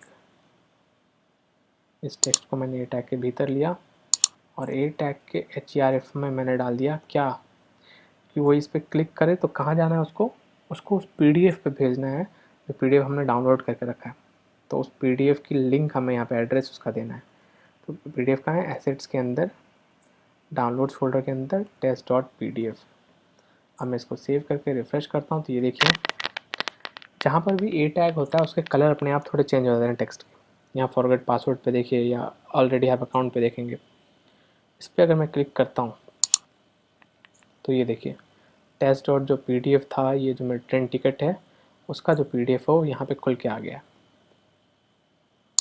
अब मैं चाहता हूँ कि कोई डाउनलोड करे तो ये जो है नेक्स्ट पेज पे खुल के आया, उसी वेबसाइट में ना आया। तो एक और एट्रीब्यूट था जो मैंने आपको बताया था, टारगेट एट्रीब्यूट। ए टैग में टारगेट एट्रीब्यूट था जहाँ आप अगर वैल्यू दें अंडरस्कोर ब्लैंक, इसका मायने क्या होंगे कि इस पर अगर कोई क्लिक करे तो जो लिंक पे वो रिडायरेक्ट हो, जो लिंक खुलेगी वो नए टैब में खुले। जब टारगेट की वैल्यू अंडरस्कोर ब्लैंक हो यानी नया टैब। अब मैं इस पर क्लिक करूँ तो ये देखिए नया टैग बना, नए टैब के अंदर जो मेरा पीडीएफ है वो खुल के आया। पहले क्या होता है इसी टैब के अंदर खुल के आ रहा था। तो इस तरीके से जो है आप डाउनलोड सेक्शन बना सकते हैं। मैं काम करता हूँ किसी वैल्यू को रिपीट कर देता हूँ।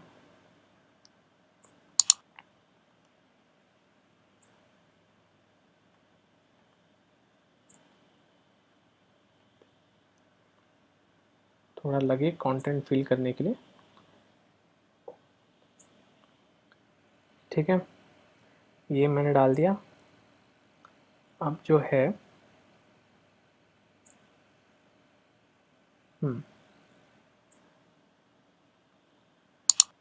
इसमें जो है मैं थोड़ा इनका टेक्स्ट चेंज कर देता हूँ।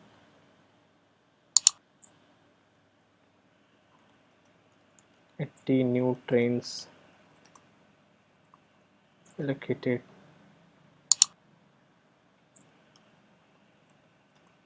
रूट्स। कोई भी टेक्स्ट जो है मैं फ़िलहाल डमी के लिए लिख दे रहा हूँ ऐसे ही कि थोड़ा सा डिफरेंट लगे, ठीक है। तो ये हमारे पास कुछ इस तरह का डाउनलोड सेक्शन भी जो है वो हमने तैयार कर लिया। मैं इसको भी कलर दे देता हूँ। ये हमारा जो सेल है इसका बीजी कलर मैं डिफाइन कर देता हूँ एंड बीजी कलर इज़ मैं इसको देता हूँ ग्रे कलर। तो ग्रे कलर कुछ इस तरीके का बन के आ रहा है, ठीक है। तो ये हमारा वेबसाइट देखेंगे थोड़ा थोड़ा लुक जो है प्रोफेशनल वेबसाइट की तरह नहीं, सिर्फ और सिर्फ हमने HTML का यूज़ किया है और कोई लैंग्वेज ना हमने CSS यूज़ किया ना जावास्क्रिप्ट ना कोई दूसरा एडवांस लैंग्वेज किया, सिर्फ HTML का यूज़ कर रहे हैं। टेबल टैग का मेन यूज़ कर रहे हैं, उसके अंदर बाकी HTML के टैग यूज़ करके हम एक वेबसाइट बना रहे हैं। और इसमें देखेंगे लोगों का सेक्शन, हेडिंग का सेक्शन, जो मार्क्यू है, लॉगिन पेज भी हमने एक बना लिया छोटा सा, डाउनलोड का एक सेक्शन बना लिया है जो सरकारी वेबसाइट का स्ट्रक्चर होता है। बीच में अब मैं जो चाहूँ तो कोई कंटेंट जो चाहें आप फिल कर सकते हैं, इसके भीतर लिख सकते हैं। अब मैं क्या कर रहा हूँ कि मैं नीचे वाला जो लाइन है ना यहाँ एक कॉपीराइट का डालते हैं कि ये वेबसाइट कॉपीराइटेड है। तो मैं काम करता हूँ कि इन दोनों को मर्ज कर देता हूँ। दोनों को मर्ज कैसे करेंगे, ये दोनों किस वाइज है, कॉलम वाइज है। इस कॉलम और इस कॉलम को मर्ज करके एक बनाना है। तो क्या लगेगा, कॉल स्पैन प्रॉपर्टी लगेगी इस वाले सेल पे। तो वो सेल कौन सा है, वो सबसे लास्ट रो का फर्स्ट सेल है। यहाँ पे आपको लगाना है कॉलम स्पैन। कितने कॉलम है, एक दो, दो कॉलम को आपको मर्ज करना है। रिफ्रेश करेंगे, ये देखिए दो कॉलम जो है ये हमारे यहाँ पे मर्ज होके आ गए, ठीक है। अब यहाँ पे आपको करना ये है कि हमें यहाँ पे कॉपीराइट का सिंबल डालना है कि ये जो वेबसाइट है कॉपीराइटेड है जिसने भी बनाया, ठीक है। तो एक तो ये है कि आप कॉपीराइट का जो सिंबल है या तो आप नेट से उठा लो कॉपीराइट सिंबल। अगर आप सर्च करते हैं कॉपीराइट सिंबल तो आपको टेक्स्ट के में मिल जाएगा, टेक्स्ट के फॉर्मेट में मिल जाएगा।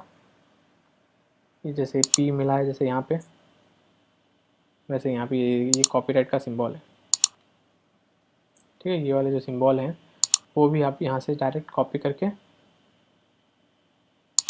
और उसको आप यूज़ कर सकते हैं।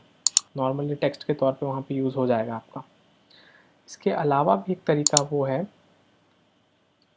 अगर मैं इसको यहाँ पे डाल देता हूँ copyright, all rights are reserved by Pandey and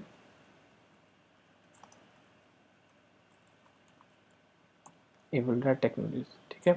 तो ये मैंने कॉपीराइट का यहाँ पर डाल दिया। बेसिकली होता क्या है कि आप जब भी कोई डिजिटल कंटेंट बनाते हैं, आपने अपनी क्रिएटिविटी लगाई है, अपना आपने सारी चीज़ें, आपकी एफ़र्ट्स आपके हैं, सोच आपकी है, कौन सा कलर कॉम्बिनेशन हो, कौन सी किस तरह की क्या चीज़ें हों, क्या क्रिएटिविटी हो, क्या अरेंजमेंट हो, सब आपका रहा है। तो डिजिटल कंटेंट को बचाने के लिए कि कोई चुरा ना ले, कोई और ना कह दे कि ये मैंने बनाया है, तो कॉपीराइट हमेशा करवाया जाता है चीज़ों का। अपने वेबसाइट वगैरह का अगर लीगली बात करें तो कॉपीराइट के ऑनलाइन पोर्टल्स हैं, आप वहाँ जाकर अपना इमेज, अपनी लिखी हुई कुछ पोएम्स, कोई लाइन, कोई वेबसाइट, आप वहाँ पे कॉपीराइट करवा सकते हैं उसका। बट इसके अलावा भी हर वेबसाइट पे जो है एक इस तरह का कॉपीराइट स्टेटमेंट ज़रूर यूज़ करता है, हर सभी को यूज़ करते हैं ये बताने के लिए कि इसका ऑनरशिप जो है वो किसके पास है। तो ये जब मैं यहाँ पे लिख रहा हूँ कि all rights are reserved copyright का सिंबल के साथ बाय विवेक पांडे एंड एवलराइट टेक्नोलॉजी, मतलब इसकी ऑनरशिप जो है एक विवेक पांडे के पास है और एवलराइट टेक्नोलॉजी जो है वो उसके पास है। तो इस तरीके से आप जो है अपने कंटेंट पे भी इसको हमेशा यूज़ करते रहिएगा। फिलहाल जो मैंने बताया कि यहाँ पे जो कॉपीराइट का सिंबल है, एक तो आपको डायरेक्ट सिंबल कॉपी करके यूज़ कर सकते हैं, दूसरा कॉपीराइट का जो है एचटीएमएल कोड आता है, कुछ ऐसे सिंबल्स हैं जिसके कोड भी होते हैं, एग्जिस्ट करते हैं। जैसे ये देखिए सारे सिंबल्स हो गए, W3 स्कूल्स में अगर आप देखेंगे यहाँ पे आप सजेस्ट कर रहा है, वो सिंबल्स के कोड बनाए बताएगा आपको।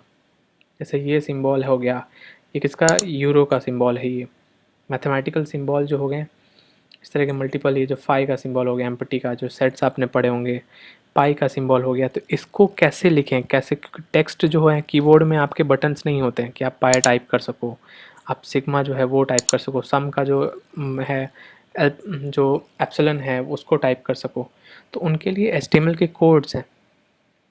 ठीक उसी तरीके से ये सारी चीज़ें ABCD के भी इनफैक्ट कोड वगैरह हैं, आप डायरेक्ट उन कोड को लिख के भी अप्लाई कर सकते हो।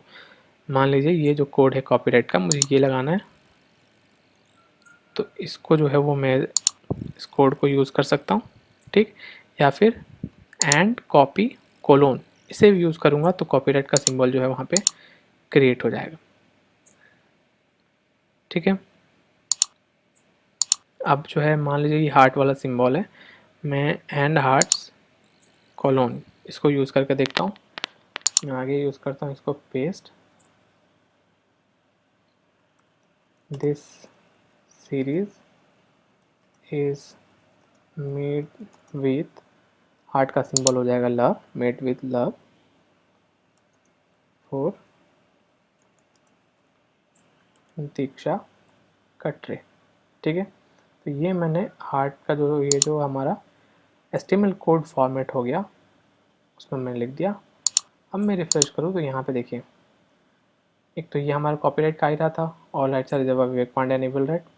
इसके अलावा एक और आ रहा है कि this series made with love for Diksha Katre, ठीक है। तो यहाँ पे जो हार्ट का जो सिंबल है वो मैंने टाइप नहीं किया, वो कीबोर्ड में हार्ट का सिंबल नहीं होता कि आप टाइप कर सकें, ये मैंने सिर्फ कोड लिखा एंड हार्ट्स एंड कोलोन। जैसे हम ब्रैकेट जब स्पेस यूज़ करना होता तो एंड का सिंबल, देन NBSP और कोलोन यूज़ करते थे। सेम ऐसे ही अब या तो जो नंबर फॉर्मेट वाले कोड हैं वो यूज़ कर सकते हैं, या जो नेमिंग फॉर्मेट वाले HTML के कोड हैं वो भी यूज़ कर सकते हैं। और जो W3 स्कूल से आपको हर इसमें सिंबल देखिए, मल्टीपल सिंबल्स के क्या कोड हो सकते हैं वो आपको मिल जाएगा।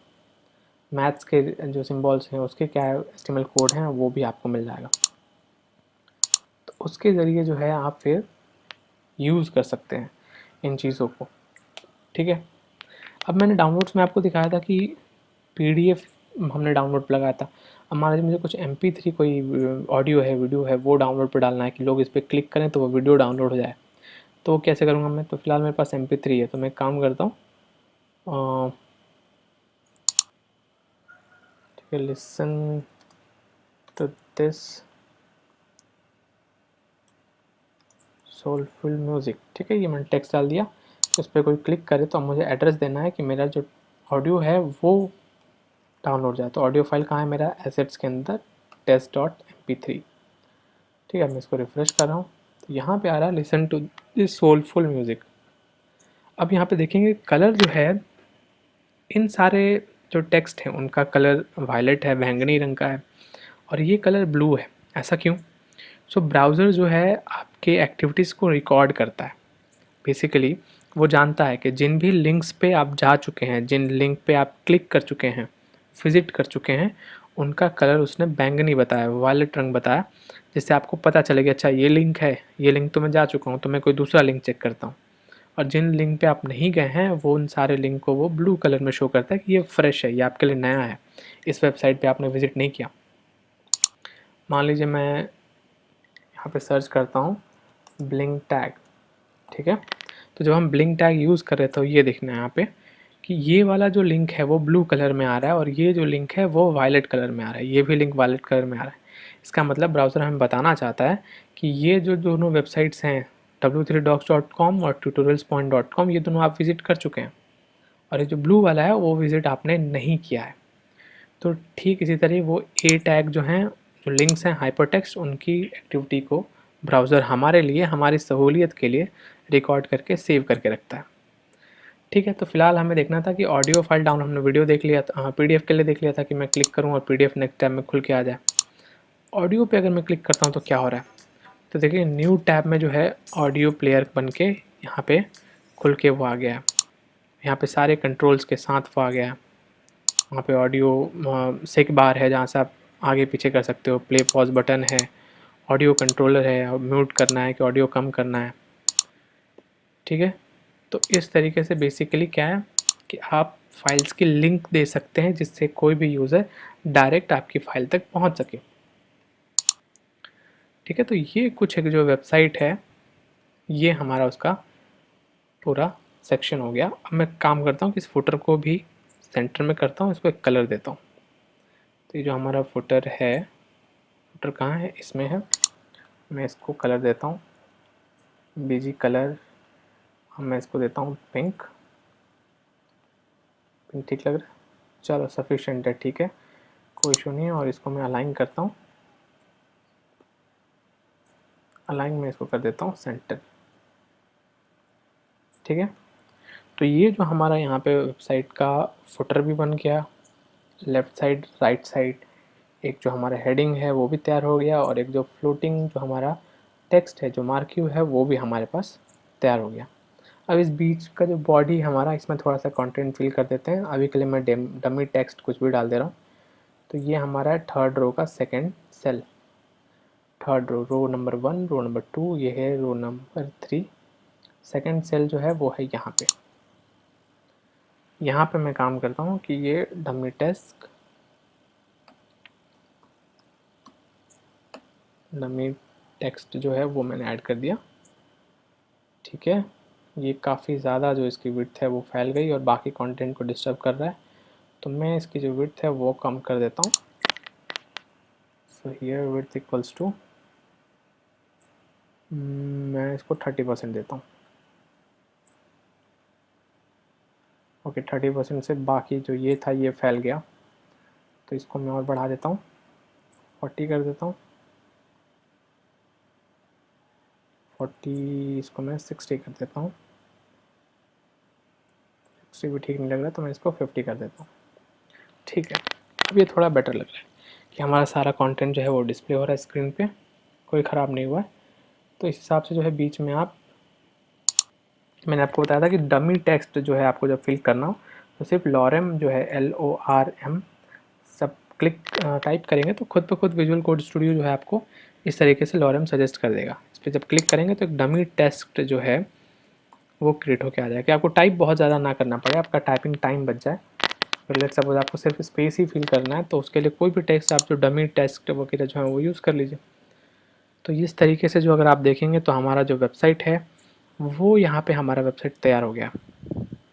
तो जैसा कि हमारा टारगेट था कि सिर्फ HTML का यूज़ करना है और हमें अपना डमी सैम्पल जो है, एक नमूना जो है, एक वेबसाइट तैयार करनी थी, वो हमने यहाँ पे HTML का यूज़ करते हुए कर लिया। तो कुछ नए टैग वगैरह, कुछ नए एट्रीब्यूट जो है हमने आज सीखे, खास करके मेनली हमने टेबल का जो काफ़ी अच्छा यूज़ है वो सीखा। ठीक है, तो HTML के लिए ये इस वीक का जो है वो लास्ट वीडियो था। अब जो है नेक्स्ट वीक से हम CSS स्टार्ट करेंगे, तो उसमें नए और भी टैग आएंगे, नए एट्रीब्यूट्स आएंगे, तो आपको ज़्यादा और भी चीज़ें क्लियर होंगी और ज़्यादा एडवांस होगा, ज़्यादा प्रोफेशनल चीज़ों की तरफ हम बढ़ेंगे अब। तो इस वीक के लिए लास्ट था।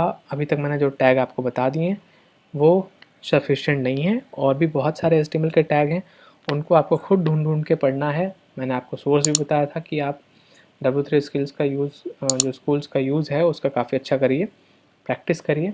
और अगर किसी तरह का कोई डाउट है तो मुझे व्हाट्सएप पे मैसेज करें, या फिर वीडियो के कमेंट में बताना है आपको। कोई डाउट होती है तो हम सैटरडे को डाउट क्लास रख लेंगे ज़ूम पे, लाइव क्लास, और आपके डाउट्स को सॉल्व करेंगे। अगर नहीं होती है तो फिर सैटरडे कोई क्लास नहीं होगी।